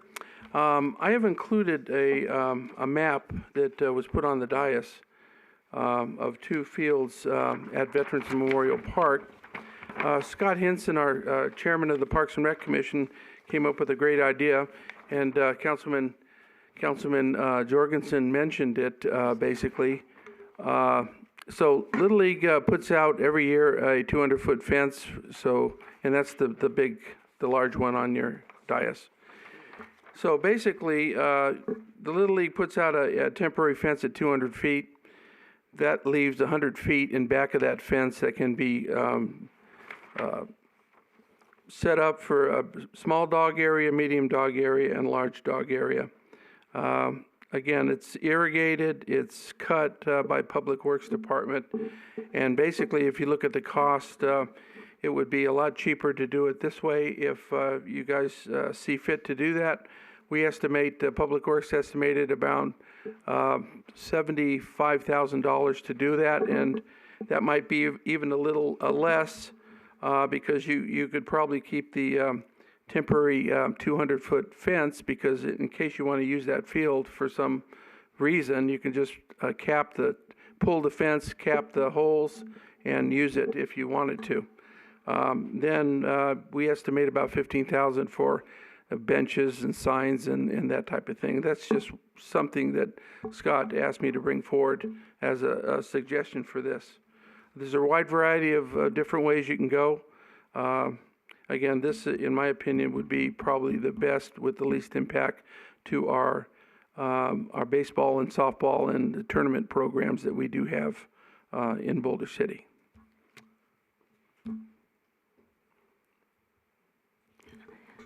Was also, I know that a lot of people gather there at vets, and that we do have a problem with dog excrement all over, actually. And this is a hope, maybe if we have this out there, that it would be able to move some of that problem, but then probably create, if people don't pick up in the park.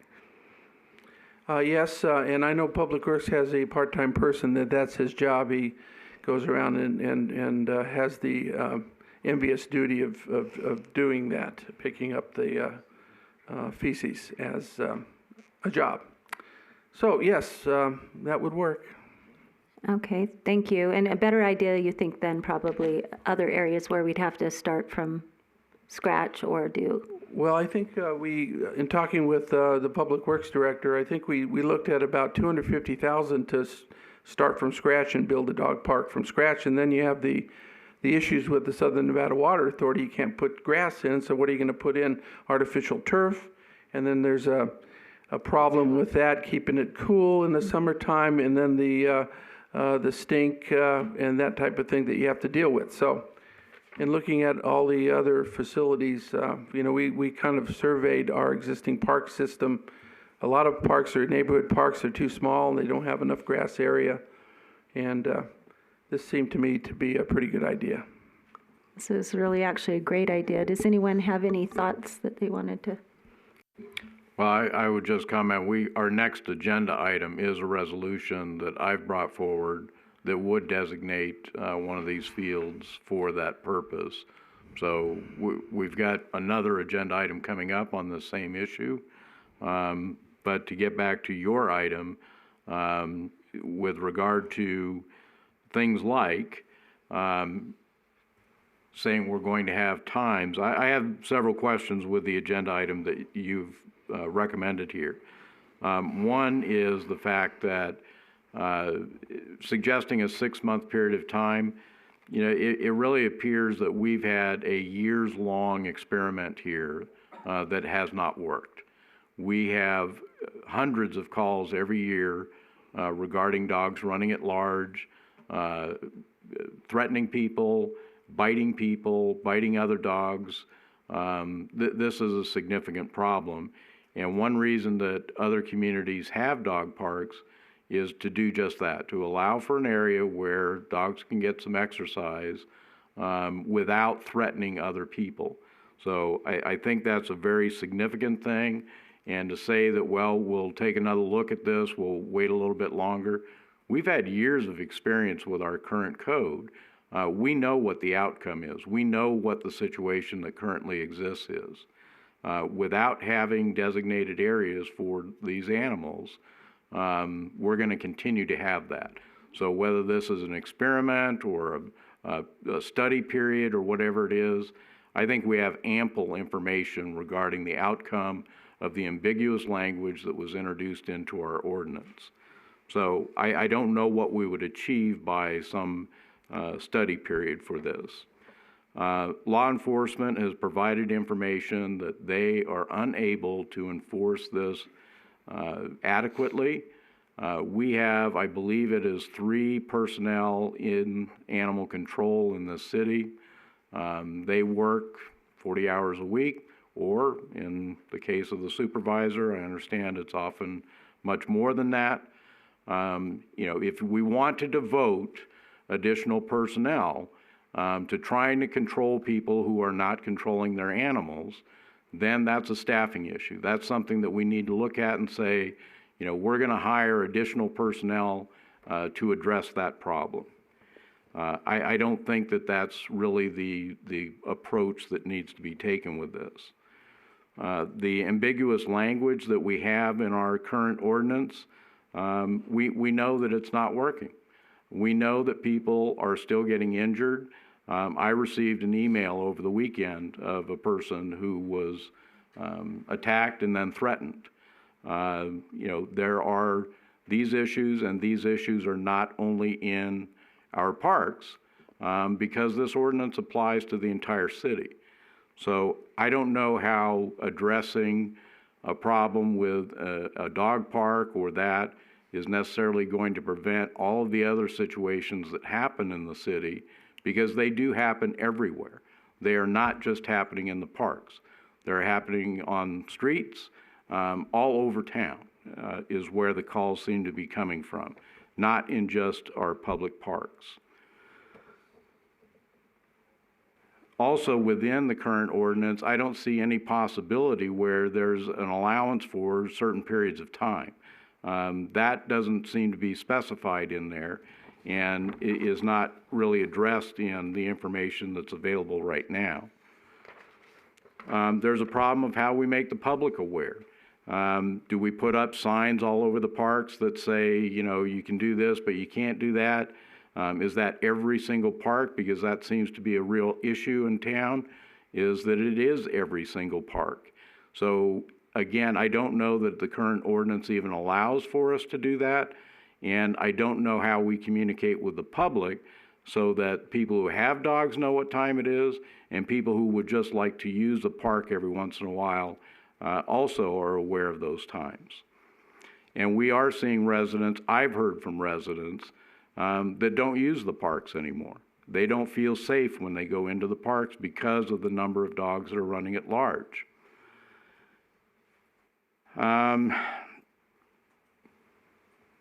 We've heard from the police chief at the prior city council meeting.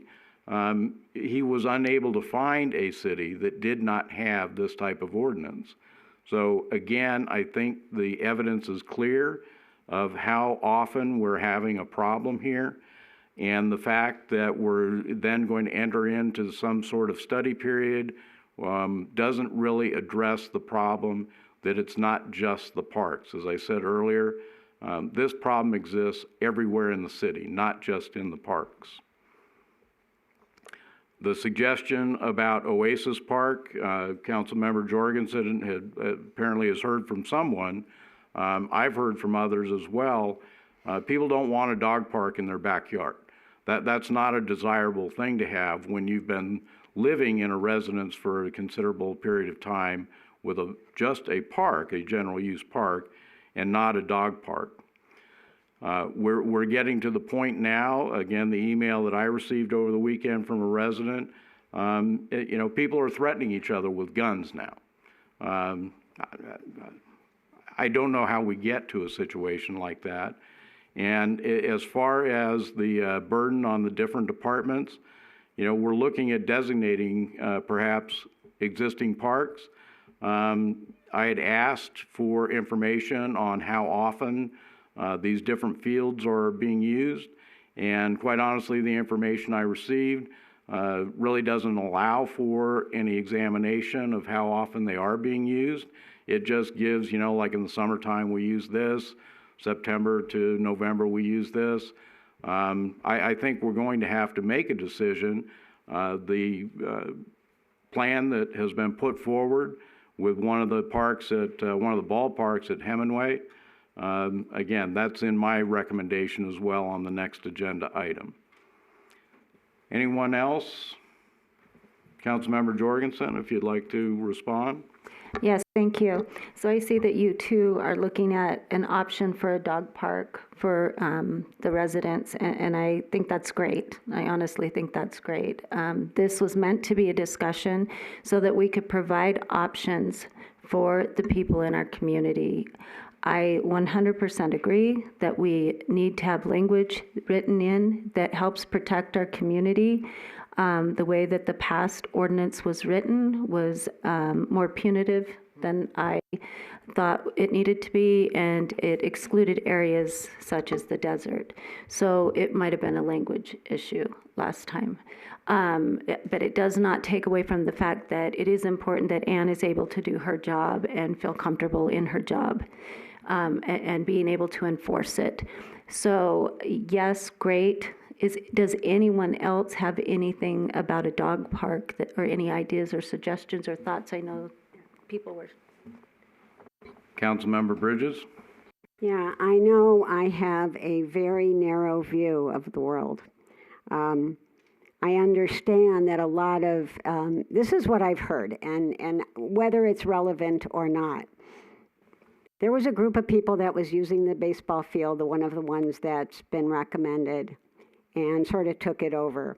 And they sort of dictated who could and could not be there and intimidated people or told people not to come if their animals behaved a certain way.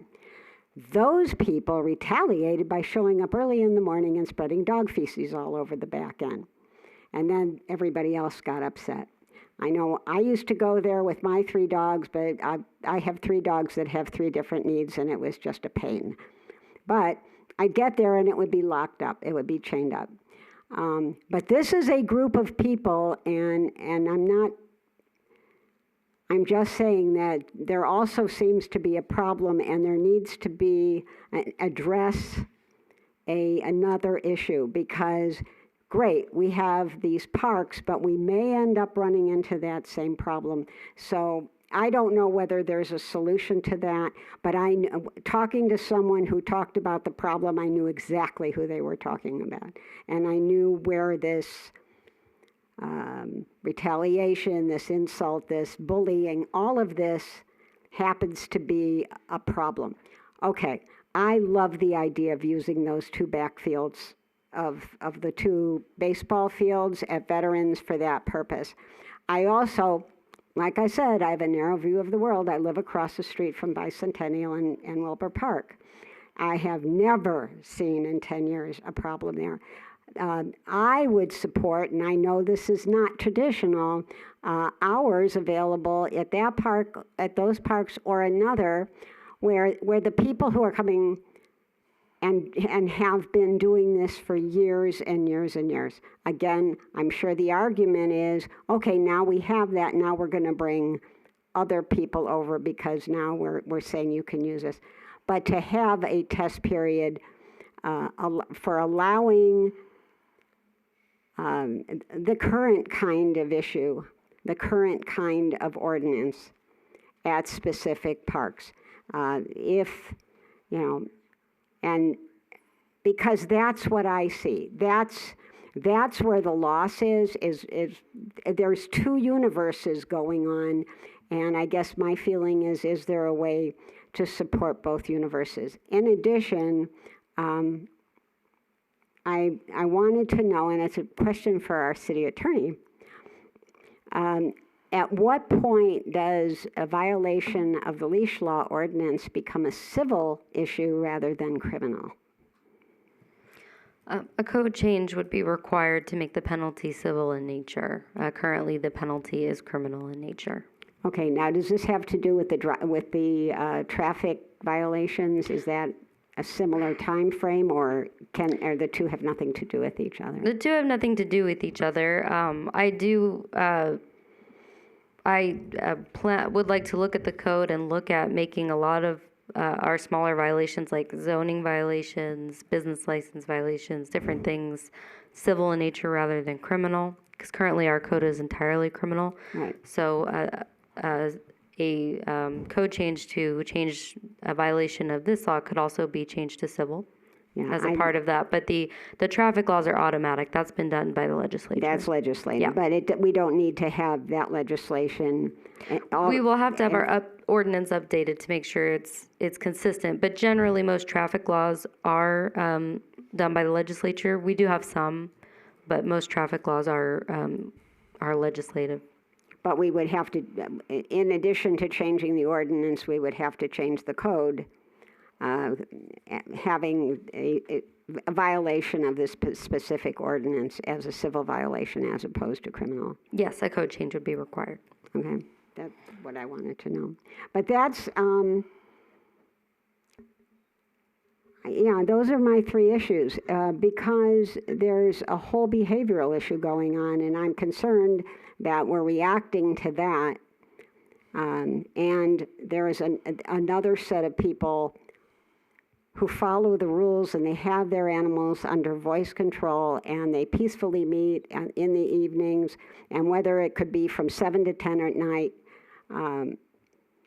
where people know, don't go walking, if you're concerned about a dog at large, don't go walking through Bicentennial Park at that time. But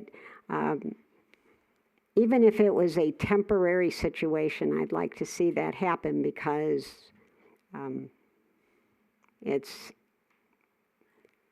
there are how many dogs, how many licenses that we were talking about? 1,000? That's a lot of people using these 2 dog parks, not including the C-Spot Run. So I guess it's important to me to have that other option, even until we have it as a civil offense as opposed to criminal. So that's it.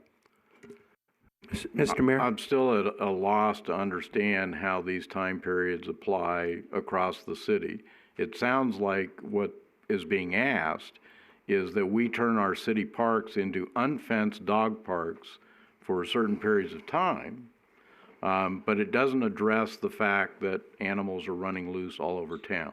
I think there's been a trap that everybody's fallen into, that this is only a question about the use of, maybe it's boiling down to just 2 of our public parks, but this ordinance applies citywide.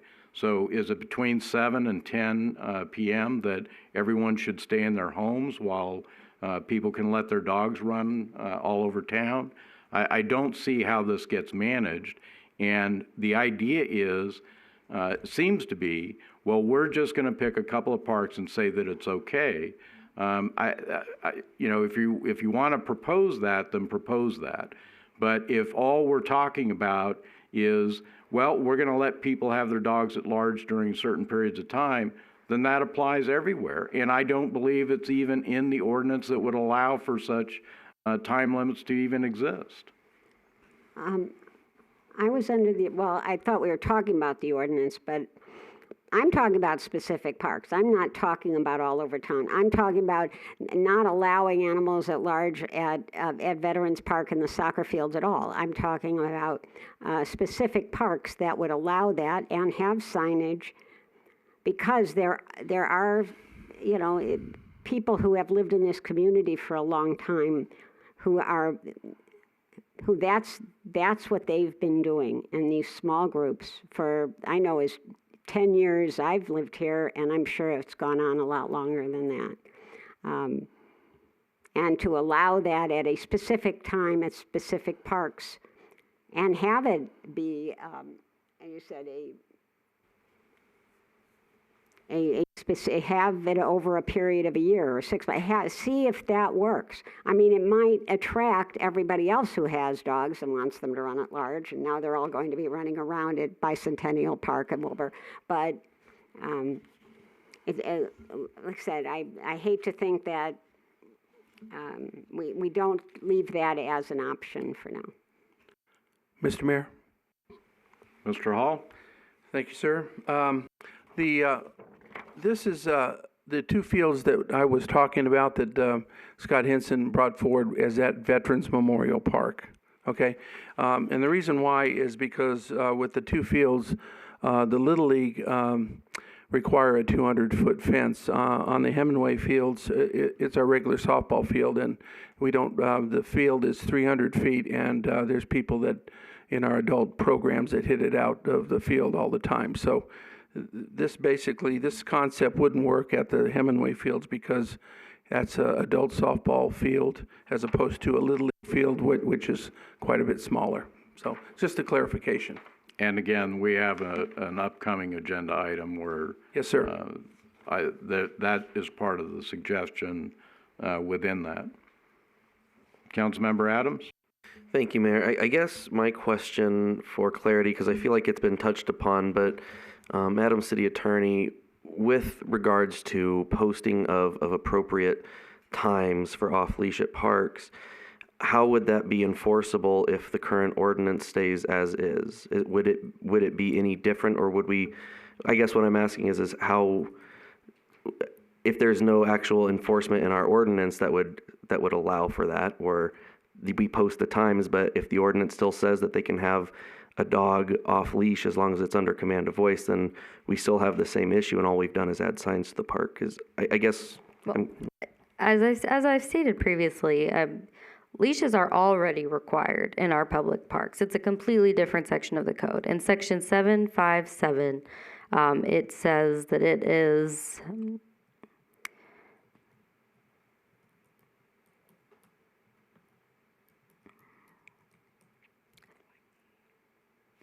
I don't have it quite in front of me, but it does require in section 757 in section 757 that all dogs are required to be leashed in our parks. The purpose of this discussion, or how it's been agendized, is just a discussion and direction on what options the City Council would like to explore. If code changes are necessary to carry out those options, that's something that we can do. Do you think if we were going to allow off-leash in our public parks, that would require a code change? I believe there is a specific provision too on Hemingway Park that prohibits dogs in general. So there would need to be an ordinance change in order to enact something like times for allowance. Yeah, and possibly to even allow the dog parks that are being considered, because currently dogs are required to be leashed in all of our public parks, and dogs are prohibited specifically in Hemingway Park by the ordinances. So I guess we would need to see what that ordinance would look like for me to even really move forward with that concept.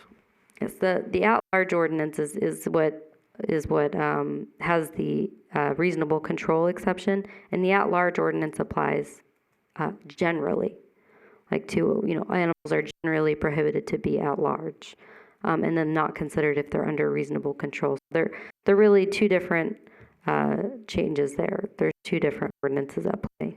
Okay, understood. Thank you for the clarity. Then with regards to the parks, the other thing, look, I think dog parks are necessary, but I also felt that an ordinance change was also necessary. But we also did hear from a number of people who said that they specifically avoid dog parks because of any number of concerns. They spoke very poorly of dog parks and felt that they were the premier dog owners, if you will. It's not that I'm opposed to parks. I just want to make sure, I think these things do need to be, kind of held hand in hand, the ordinance and what we're doing to provide alternatives. Out of curiosity, Councilmember Jorgensen, do you know about the size of the parks that you included in here as far as in the packet?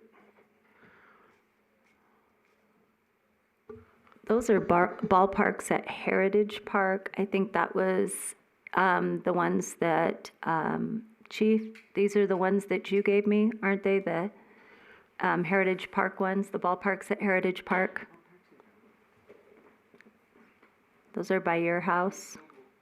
Oh, the Three are the ones that you gave a couple of them to me, and the double one is, the larger ones are in Inspirata neighborhood of Henderson, and then the smaller one, which is the two smaller ones, are in the Anthem neighborhood of Henderson. And what are the sizes, would you estimate, on all of those? I think the larger one would probably be possibly 3/4 of the size of the 100 by 300 foot outfield that would be available on just one of the baseball things that Roger brought forward. If you look at the picture, you can see the outfield of a baseball diamond right next to it. And you can see that that park would take up maybe half of that area. So basically what Roger's diagram shows is two 300 by 100 foot areas. A football field is 300 feet by 160. So basically we almost have 2 football fields available in those 2 baseball diamonds, which is considerable. I was just curious what sizes we're also talking about here. As has been mentioned, obviously, we are losing water at a fast pace, so I do not think adding new grass is a reasonable thing, and so I do think the direction that we should be looking at is what grass do we have that we could incorporate that is not utilized. I think that's the most appropriate use. The only other thing I would say, at this point, we should not be adding new grass. We should be at a net loss of grass at the end of the day. If we were to have a new park, we would need to have given up more grass somewhere else, perhaps in the periphery, that wouldn't already be subject to removal by the law. So in general, I think we do need to focus in areas where the grass is available. I do like the what has been provided here at the Veterans Park. I think that is a reasonable area, especially because of its use would be accommodating. In general, I think we're also going to have to think that because we will be, kind of cannibalizing our grass in areas that maybe they're underutilized, but it doesn't mean that they're not utilized at all. And so we will have to, there's going to have to be an understanding that people are going to have to share. That is the point of a park. It is for the public. So I certainly am in favor of establishing a new dog park here in the city. I would like to see it coincide with a new ordinance that is something that could be enforced, and because otherwise I think we're spending money on something that people have already told us they don't wish to utilize, for many of them. And so I want to make sure that we are being reasonable here. And I'm for a dog park. I'm not sure if we're putting the cart before the horse, but I guess that was the argument last time. We're kind of back there. So I guess those are my comments for right now. I did speak, well, I'll leave that for the next item because that's more related to that one, but. Thank you. I would just point out again, too, it seems that we're not talking about dog parks. It seems that we're talking about specific areas that people want to use and say that, well, that's the only place I can go to. The problem we have, as I stated earlier, is dogs are causing injuries and damage here in Boulder City on a regular basis to the tune of hundreds of times a year. I'm not sure, Councilmember Bridges, you had said something about 7 to 10. Is that 7 p.m. to 10 p.m.?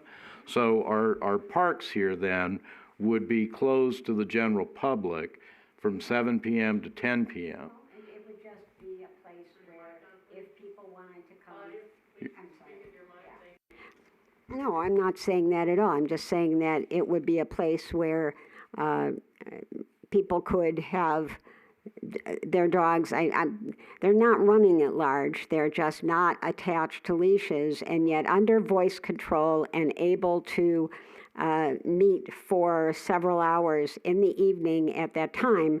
It doesn't matter if other people walk by, if they bring their dogs, but they're just aware that this is allowed at that place. They're not at large, but they're not running around at large. They're within voice control. Usually they're just sitting right there or they're chasing a ball and bringing it back, but they're not running all over the neighborhood. It's just that if How they- do you identify that? How do I identify that? I see it every day. Okay, but do you never see other dogs that are not doing the behavior you've just described? No, not, What would prevent someone from engaging in behavior you've described? I don't know. And like I said, if it could be a temporary situation to see how that works. Like I said, the worst case scenario could be, oh, look, let's go, I'll take our dogs over to Bicentennial Park. And then it becomes a problem. But it currently, there are people who don't have any other option, but they play ball with their dogs, they have no yards, and they play ball with their dogs for a half an hour, 45 minutes in the evening, and they go home, and it's uneventful. Or there are people who have been meeting across the street at Boulder Park for 10 years since I've been here, and probably longer, and their little dogs walk around where they're sitting, and then they get up and go home, and it's uneventful. So to have that permitted for a certain amount of time at specific parks is what I'm suggesting, as long as it continues to be animals who are under the voice control. Well, we know that ambiguity is in the law, and it was actually never intended for this description that you have. That wasn't the intent of it. It's been used to state that. But once again, I don't understand how you envision something where it's just the nice dogs that will be there. It's just the dogs that stay close to their owners and do as they're told. What about the people whose dogs don't do that? Sure, I understand that. But that they're typically not under the control.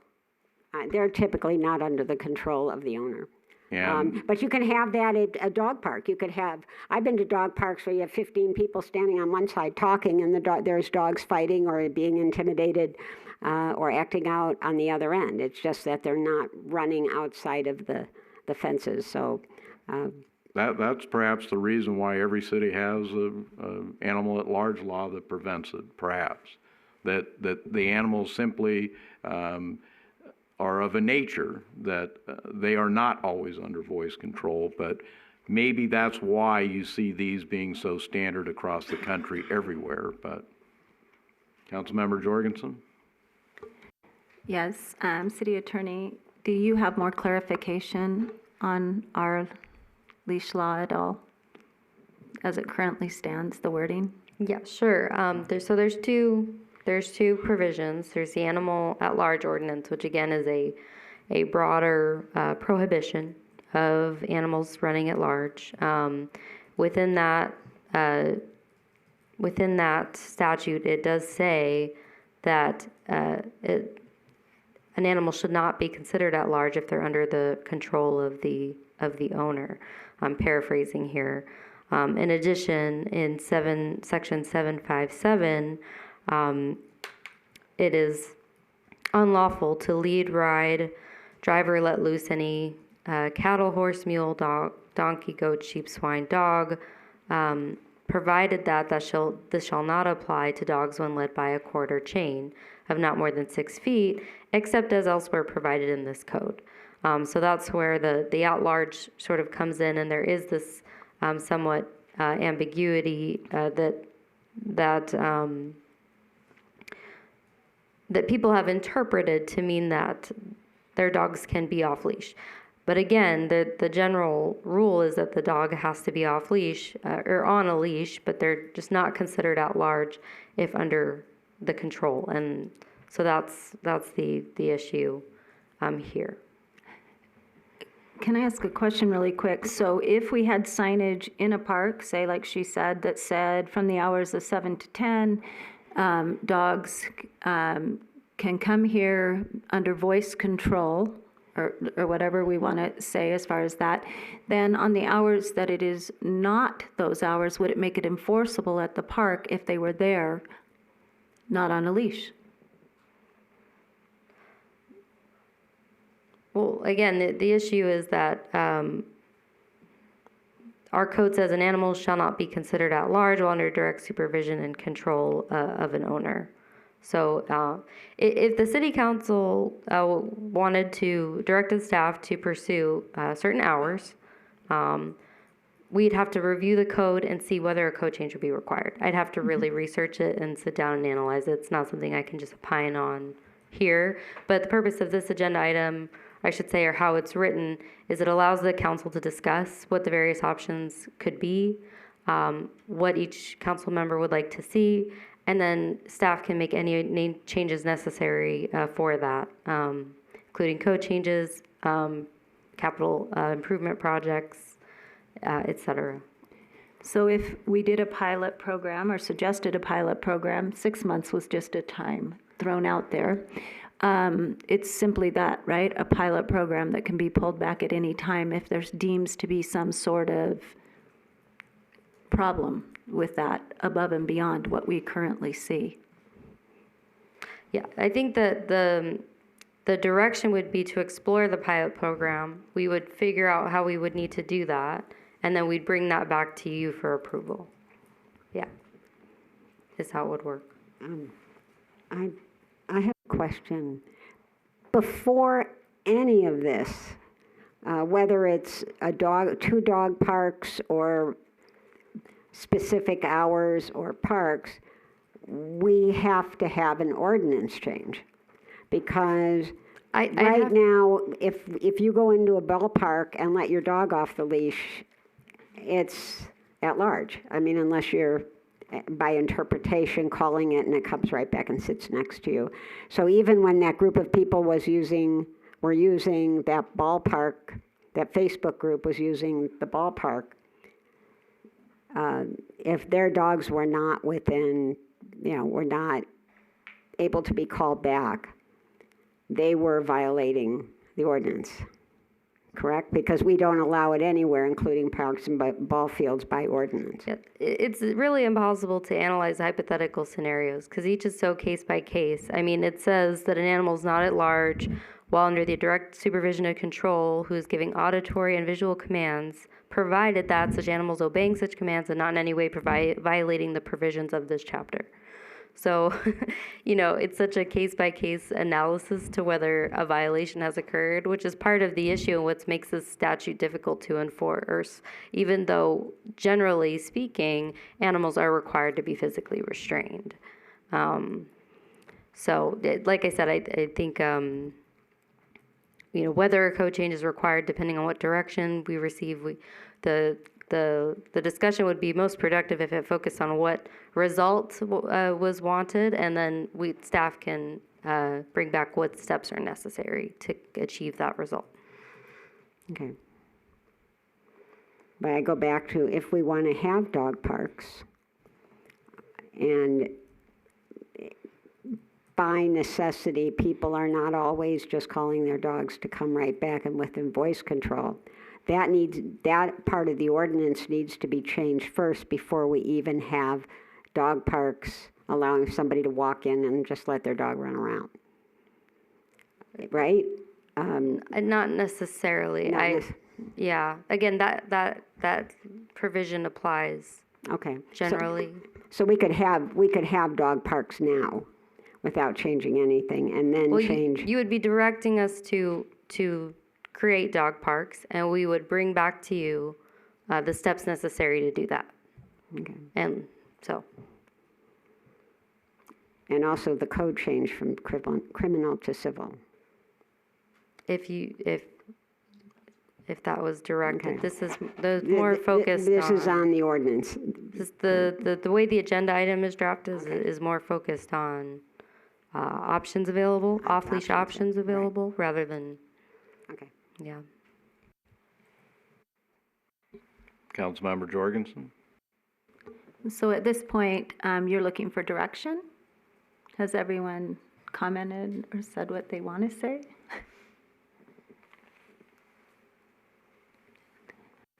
If you wish to proceed with providing direction, again, I think I've made clear that at least what's suggested in this item is not possible.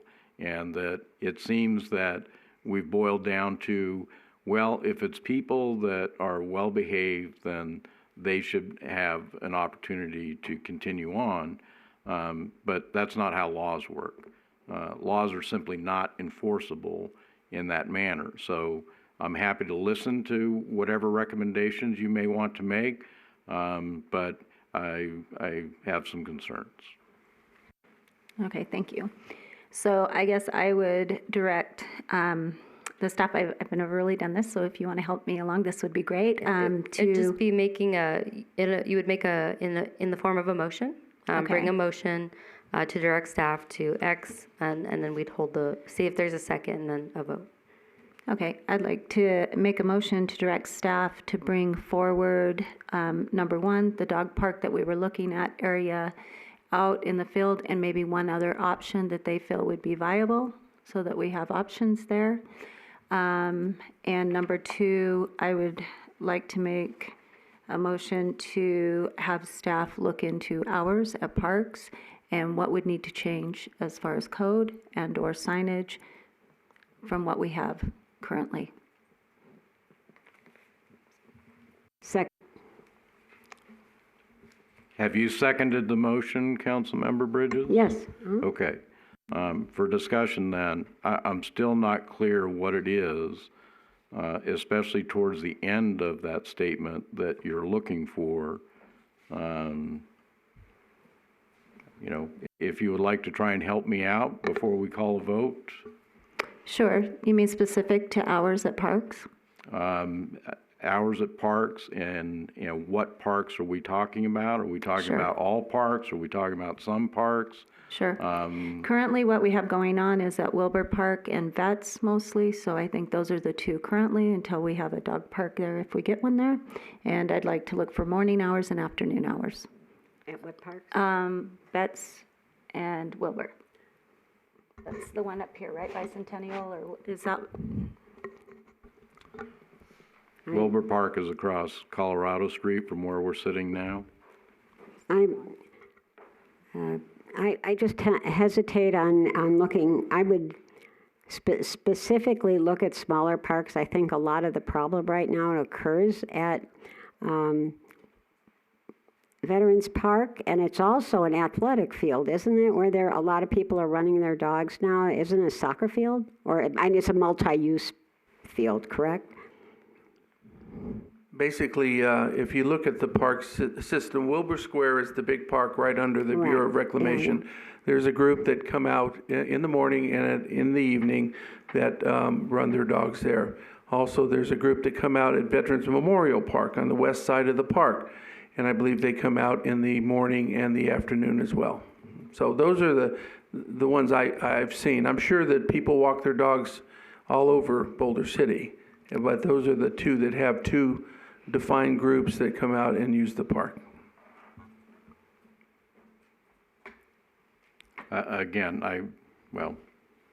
We have a motion and a second. Any further discussion? Mr. Mayor, if I might, if you could restate your motion, because the second part of it is really amended from your original motion. Okay, so the first motion was to direct staff to bring back. It has to be one motion. It has to be one? Yeah, it's one motion at a time. One motion at a time. The first one is okay? No, what I'm saying is you specifically directed staff to explore a dog park at Veterans Park and explore a second park alternative, but you didn't state which park at that time, but in the following communication, you cited a specific park. Right, dog park. And then you also had specific hours that wasn't included in the first motion. So you can amend your motion if you want, and then we would need to. Okay, so I move that we explore and have the staff explore and bring back to us cost and scope of what it would be to put the park in at the Vets ball fields, and then also bring an alternative area where we have grass that could be used, so that we have something to compare to. And then secondly, I would like to move that we have the staff come back. It's the same motion. Okay. That's correct. Still moving to have staff explore hours at Vets Park and at Wilbur Park for morning and evening hours, and the signage that would be needed and the wording that would be needed for that. To allow for off-leash. Yes, voice command.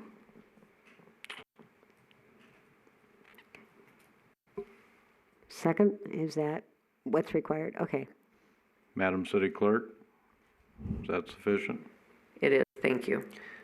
I do have one point of discussion. I just want to make it very clear that while I am in favor of looking at these possibilities, I'm in no way saying that I will be in favor necessarily of what comes back. It just, that's going to depend, but I just want to be transparent about where my support is right now. And, you know, with this motion that's been put forward, my concern is we're not addressing a severe problem we have in this city. It in no way addresses that problem, and I think that that's a continuing problem and would prevent me from supporting this motion. Any further discussion? All those in favor? Aye. Aye. Aye. And I am opposed. That carries 4-1. Thank you. We now move then to item number 15 for possible action, Resolution 7432. This is a resolution that I've brought forward for designating specific fields for use as dog parks. The areas that I'm suggesting are in the Veterans Park area where the skate park is located. There's existing grass in that area. The dimensions that have been described, and I know from my own experience of having gone and looked at the park, Heritage Park down in Henderson, I feel that that's a sufficient amount of area. What my attempt was to preserve the ball fields as much as possible. I won't say that the grass in that area is non-functional. That's not a determination I'm going to make. But at least when I went down and looked at it, that area appeared to be unused, at least to a substantial degree. It's already an existing grass area. It looks to be dividable into different areas for large dogs, small dogs, and has plenty of parking, is not near residences. I think that that location would be suitable. Similarly with the location down at Hemingway, I suspect that the statement will be made that the ball fields there are part of Hemingway Park. It depends on what you want to call Hemingway Park. I don't know that that's specifically defined. I don't believe that's Hemingway Park. I think those ball fields are hundreds of yards away from what I would consider to be Hemingway Park, and should not, if people are responsible, pose any problem for the bighorn sheep in that area. And the idea is not to put up a fence out there, but to divide that field up into, again, different dog parks for large, small, perhaps medium. Again, we have parking at that location. We have existing grass at that location. It is away from residences. I think both of these fit the type of criteria that we would want for a dog park. They're already there.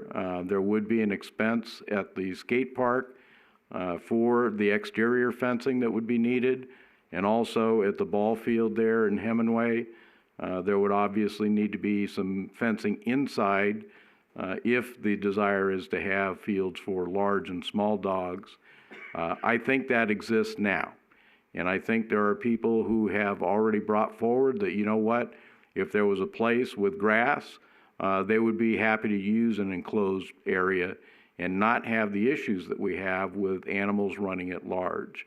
I think this is doable. I think these fields are available. I think that it's critical we do something and not say well, we're going to look at a problem we already know we have. So this is something that is defined, and with that, I will open it up for questions or comments from others. Councilmember Bridges? I am absolutely opposed to any dogs having anything to do with Hemingway Park, ball field at all. First of all, there would be confusion. Secondly, people often, when they are at a dog park, will let their dog out of the car without a leash on. You have protected animals and a protected area, and I don't care if it's 100 yards away or 100 feet away. I don't believe that a animal park, a dog park, encouraging anybody to bring dogs to any area of Hemingway Park is a good idea. And again, I certainly understand that, but I think, it needs to be said that if you're going to let your dog out of the car around there, that happens.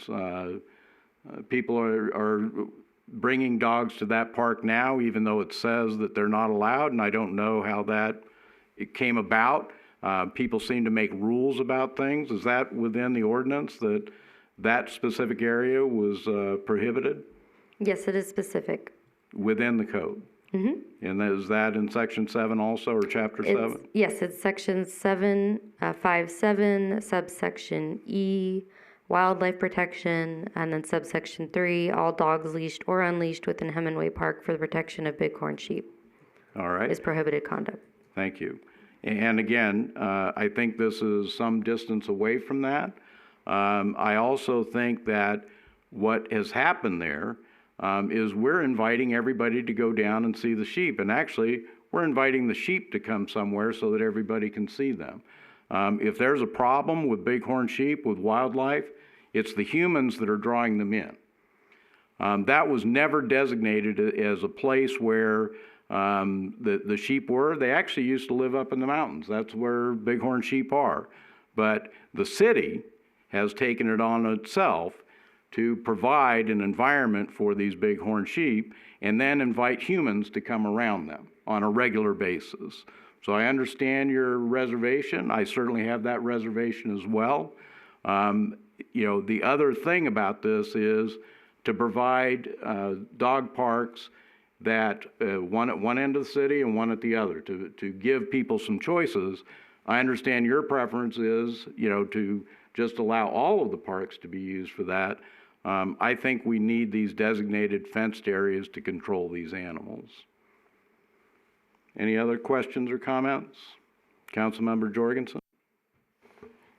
I guess I'd also have concern with the Bighorn Park. I ride my bike down by the River Mountain Loop Trail, and frequently they're actually on the trail. I don't know how they were invited down out of the mountain, but the point is that they were, and they're there. And I feel like that might not be an appropriate area to bring dogs, since first off, we have it in code, and secondly, that it is going to invite a dog population down in an area where we're not supposed to have it.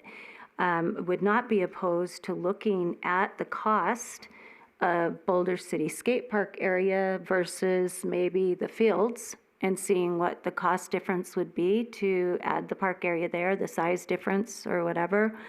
Not sure, again, that it's going to address your safety concerns, but would address the concerns of a dog park. Thank you. Anyone else? Councilmember Fox? Yeah, I'd be opposed to Hemingway Park due to the fact that the bighorn sheep and with all the softball tournaments that go on down there, especially every Sundays. But yeah, I'd be open to looking at the skate park. Thank you.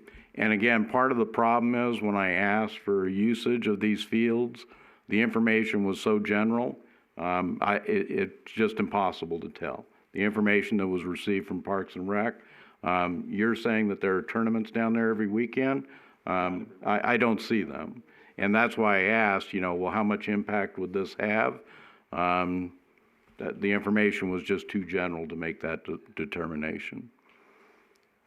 Councilmember Adams? Thank you. Do we have a determination as to whether or not these ballparks are considered part of Hemingway Park or not? I'd have to look into that. All right, so I would certainly want at least that answer before moving forward with that.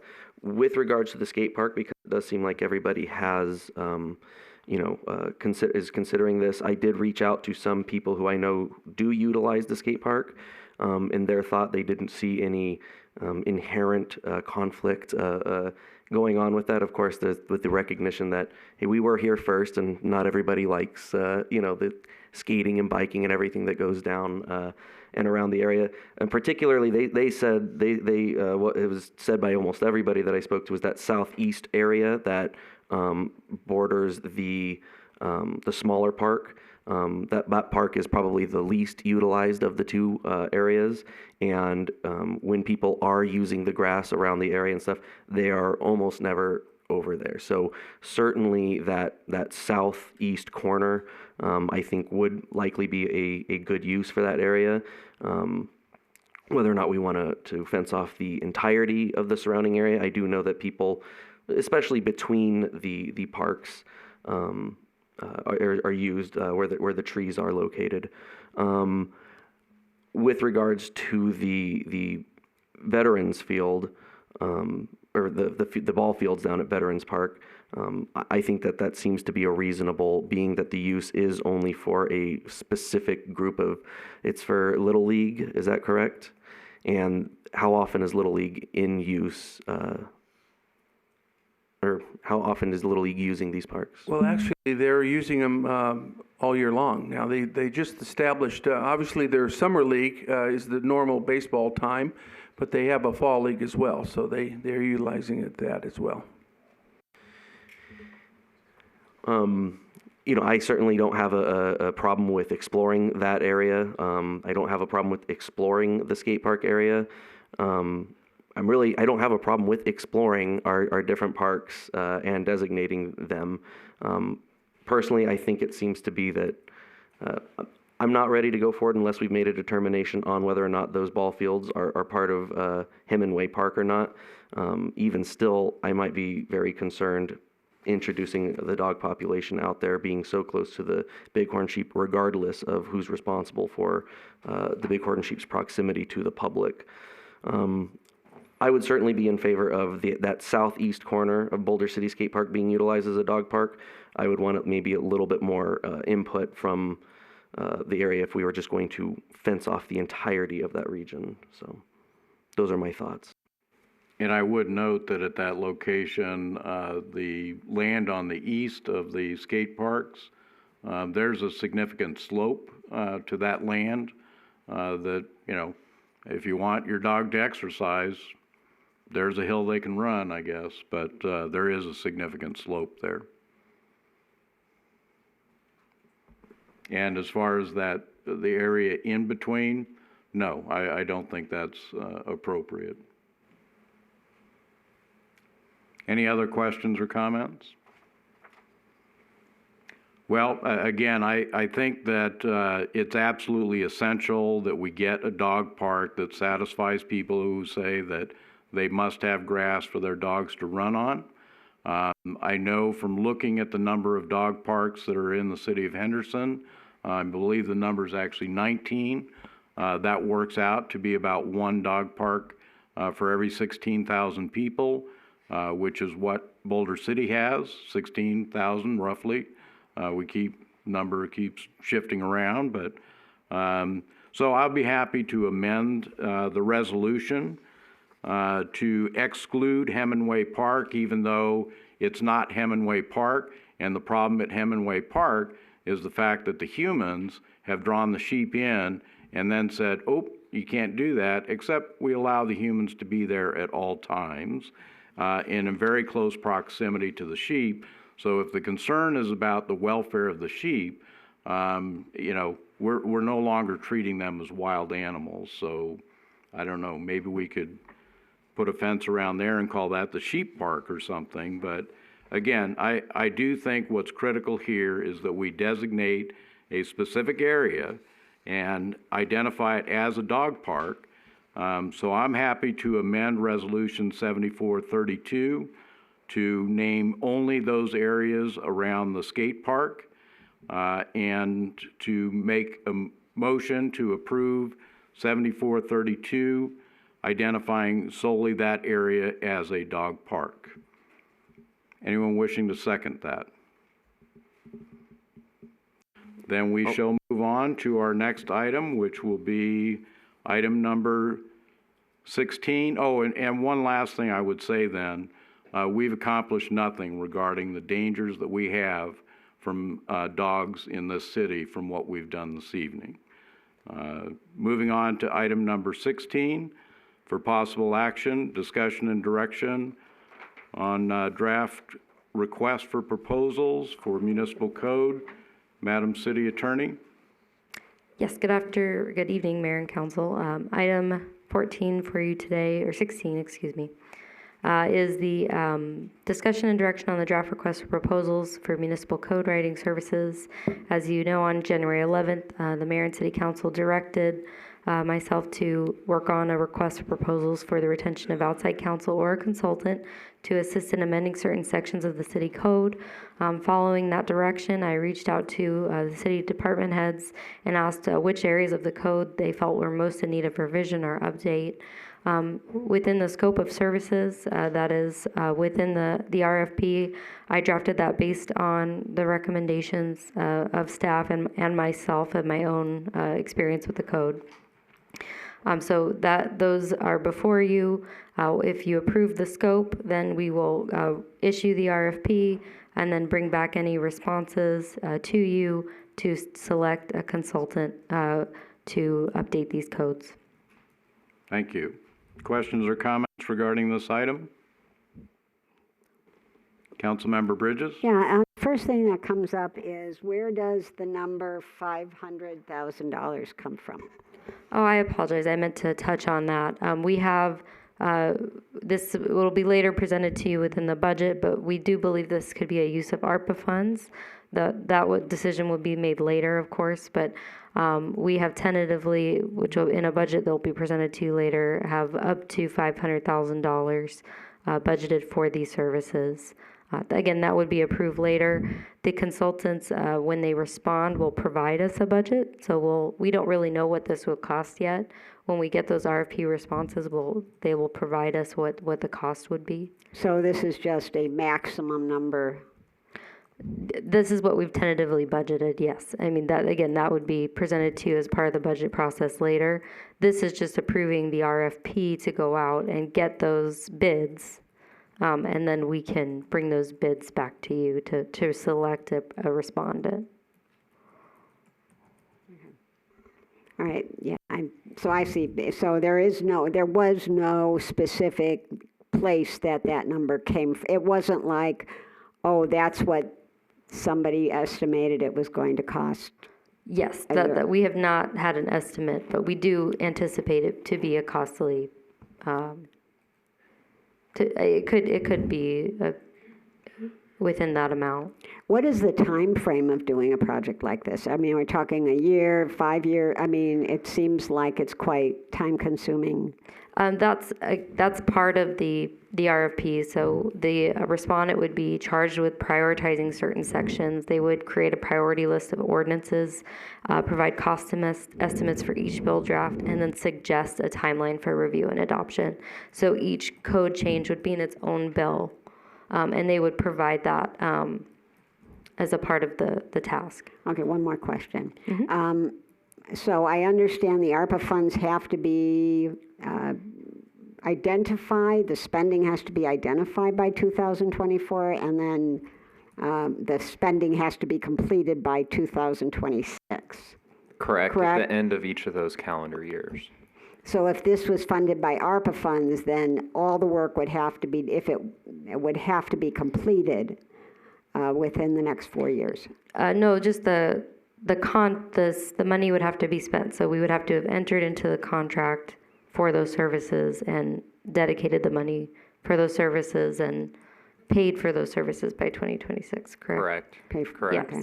I don't necessarily know if that means the work has to be completed. It depends on the contract and when the services are carried out. And again, they would provide that timeline so we could determine whether ARPA funding is appropriate. We could use a portion of ARPA funding, et cetera. Yeah, I'm curious if you paid them up front, but it takes them 10 years to do that, if that really isn't within the spirit of the ARPA funding, or... It wouldn't work And that's like not that. the intent, so we would want this finished and paid for definitely within that time frame. I've went through a process similar to this, maybe not quite as large of an undertaking, but 8 to 12 months would be realistic, I think. But we'll see what the RFP responses are, but it would be a truly meaningful change for the city to have all of these things like we discussed tonight, where just there's little pieces in the code that can become an issue.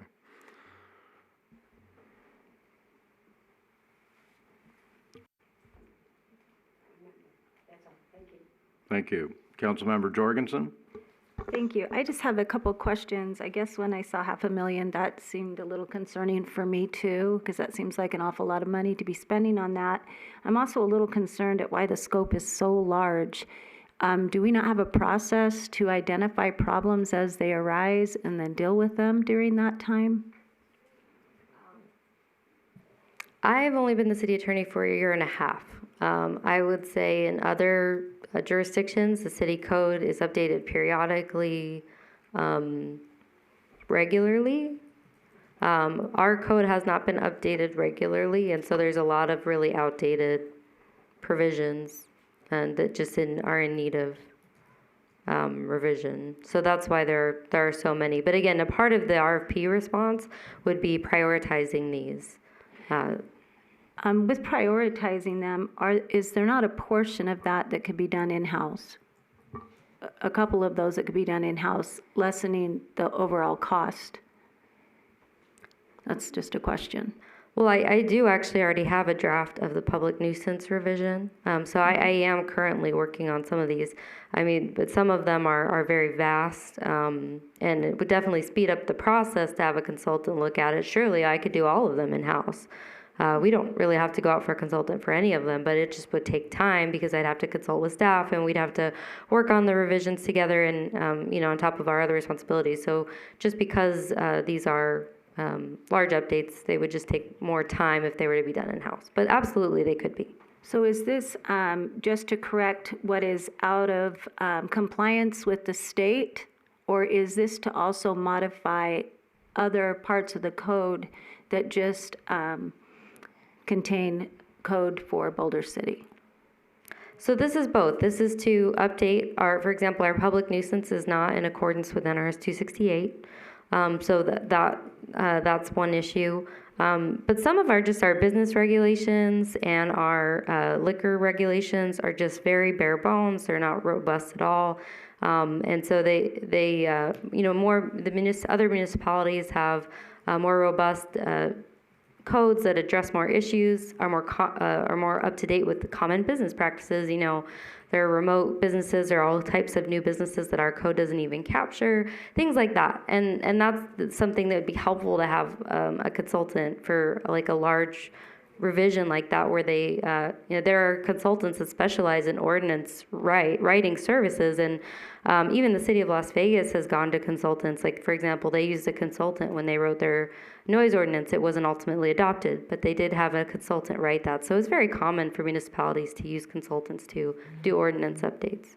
So I know when we first discussed possibly putting this out for RFP, it was mentioned that February of 2020 that Muni Code worked on our code, and that it had come before the council to be codified, but was held in abeyance and then put on later and then taken off, and so never addressed. So would have this helped with some of this? What Muni Code did was different. What Muni Code was looking at a recodification. They also looked to see if our code was out of date. So what they did was very helpful. What was provided to the council previously was a recodification that would have updated all the NRS references and things like that are like the citations that we cite that are out of date, that type of thing, in addition to other changes. But more substantive changes is what we're looking at doing here. And the Muni Code review was very helpful. I did review their report, and they did review whether, some of our ordinances were conflicting with state statute and things like that. But again, their review wasn't as comprehensive as what would be proposed for these revisions. Like, these would be substantive revisions that would have to be done in individual bills. And so this is just a little bit different. And Muni Code actually does not provide these services. We did look to see if they did. Okay, and so because it wasn't codified, did we change what they said wasn't within, was out of compliance, I guess? Did we change those things that they suggested? So No, we did will not. we be redoing that work again? No, again, this is different. What they did was update and check the section references. We can certainly have another process like that. This is very different. This is looking at substantive revisions for our code. Okay. Perfect. And you answered my last question. Is that something Muni Code would be able to come back in and finish doing? And you said no. They would not be able to do this RFP. This that you were Yes. talking about? Yes. Okay. Thank you so much. Mm-hmm. Thank you. Anyone else? I think it's been pointed out, and certainly anybody who looks through our code, it's old. Some things are unconstitutional. Some things society has simply changed, and we need to take another look. As far as the work that was done before, again, it's different from what this is. So I think that state shows that we need to move forward with something like this. It's not a repeat of work. The work that was done before is certainly there and available. The problem is that, Madam City Attorney, you had referenced that they looked at the sections and how the numbering is and all of that. That could change significantly with a true code update. Is that correct? They're just two completely different services. Right. Okay. And as far as the cost goes, we've certainly seen it before where RFPs go out for all different types of things and come back, unfortunately, usually higher. But, this is an estimate, and until they come back with, or the companies that do this type of work come back with a proposal, we will have a determination then. We're not committing the money now.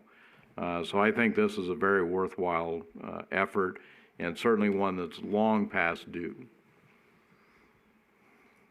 So what action are you proposing for us this evening on this item? To Just proceed- direction to proceed with the RFP. Proceed with the RFP? Mhm. I will make the motion to proceed with the RFP for this. Second, no. All those in favor? Aye. Aye. Anyone opposed? All right, that will bring us to item number 17, City Manager's Report. Good evening, Mr. Mayor and council members. Tonight before you is the claims paid and financial report for February of 2022. And I have nothing notable to bring up, so I stand here for any questions. Thank you. Any questions or comments regarding the City Manager's Report? Again, I do appreciate the reformatting that was done a month or so ago. I think that adds some clarity to it and certainly makes the review simpler on it. Good, thank you. Thank you. Item number 18 is our final public comment period. Anyone wishing to speak during this period may speak on any subject. Speakers will have up to 5 minutes to speak, and as always, we ask that you be civil and concise in your comments. Is there anyone present in chambers that would like to speak during final public comment? All right, we will invite anyone wishing to call in. The phone number is 702-589-9629. Again, this is our final public comment period for city council meeting. Phone number 702-589-9629.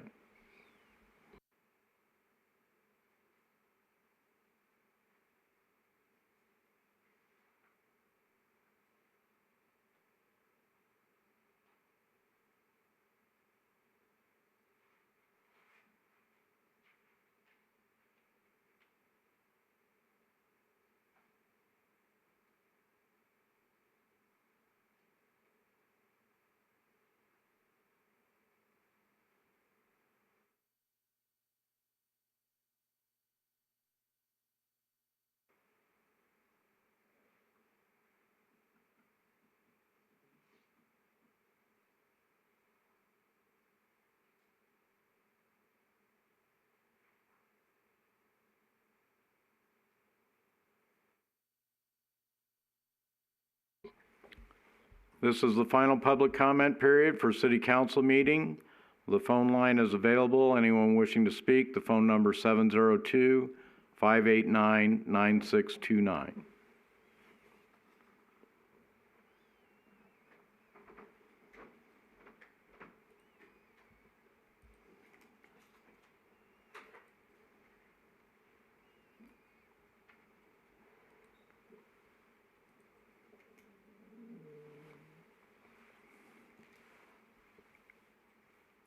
Madam City Clerk, were there any emails received for the final public comment? No comments were received. Thank you. All right, hearing no one, we will close the final public comment period and move to our last item, council reports. Councilmember Bridges. I have two. One, again, about emergency aid, and that anybody who is facing an emergency and needs assistance with rent or utilities or food, all are possible by contacting emergency aid and coming and talking to them. And I also got to sit in a committee meeting with the RTC with talk about the future of alternative fuel vehicles, buses. It was fascinating about electric buses, hydrogen cell buses.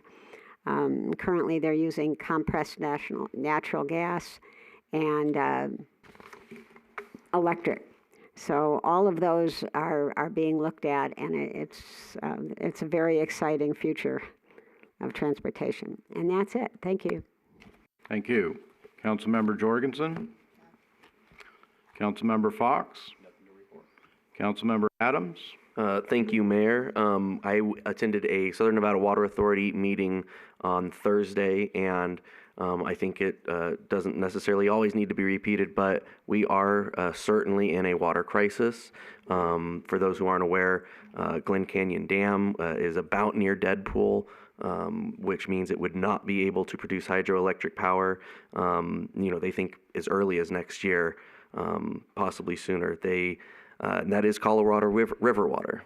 So these are things that we all have to be aware about, because that water is it's not replenishing itself, and it is being used at a quick rate. It's important that we all realize, if you go down to the dam and you look out at that water and see how low that level is, just remember less than 2% of that is allocated for Nevada.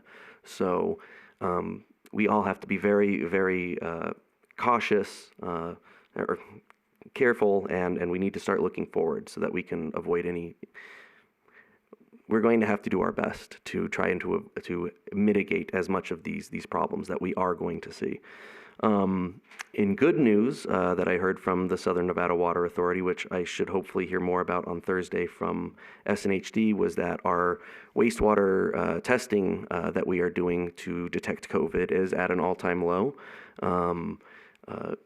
Again, that will be discussed on Thursday at SNHD. That being said, of course, we are hearing that there are numbers rising in other parts of the world, and we usually see that means that in time we might see that as well. So it's important that we continue to be cautious and aware of our surroundings, the events we choose to attend, and the safety measures we wish to adhere to. So with that said, that's all I have for this time. Thank you. had an opportunity to review some statistics from the Global Economic Alliance today. Again, things have much improved. Visitor volume through Reed International Airport is back to where it was pre-pandemic as far as domestic travel goes. Revenues in the gaming industry are actually up from pre-pandemic levels. The employment levels are still down a little bit, and it seems to be that there are jobs out there that there are not people to fill right now, but that's a lot better than having people unable to find any work at all. So the economic news has been pretty positive. I think, as Councilmember Adams pointed out, we've seen this pandemic take huge swings at us and force us back. If you've not been vaccinated, time and again, that's showing that the severity of the illness will be far less, and your chances of dying from this virus are far less. With that, I want to thank staff again for all the work they did for this evening, everyone else for attending, and we are adjourned.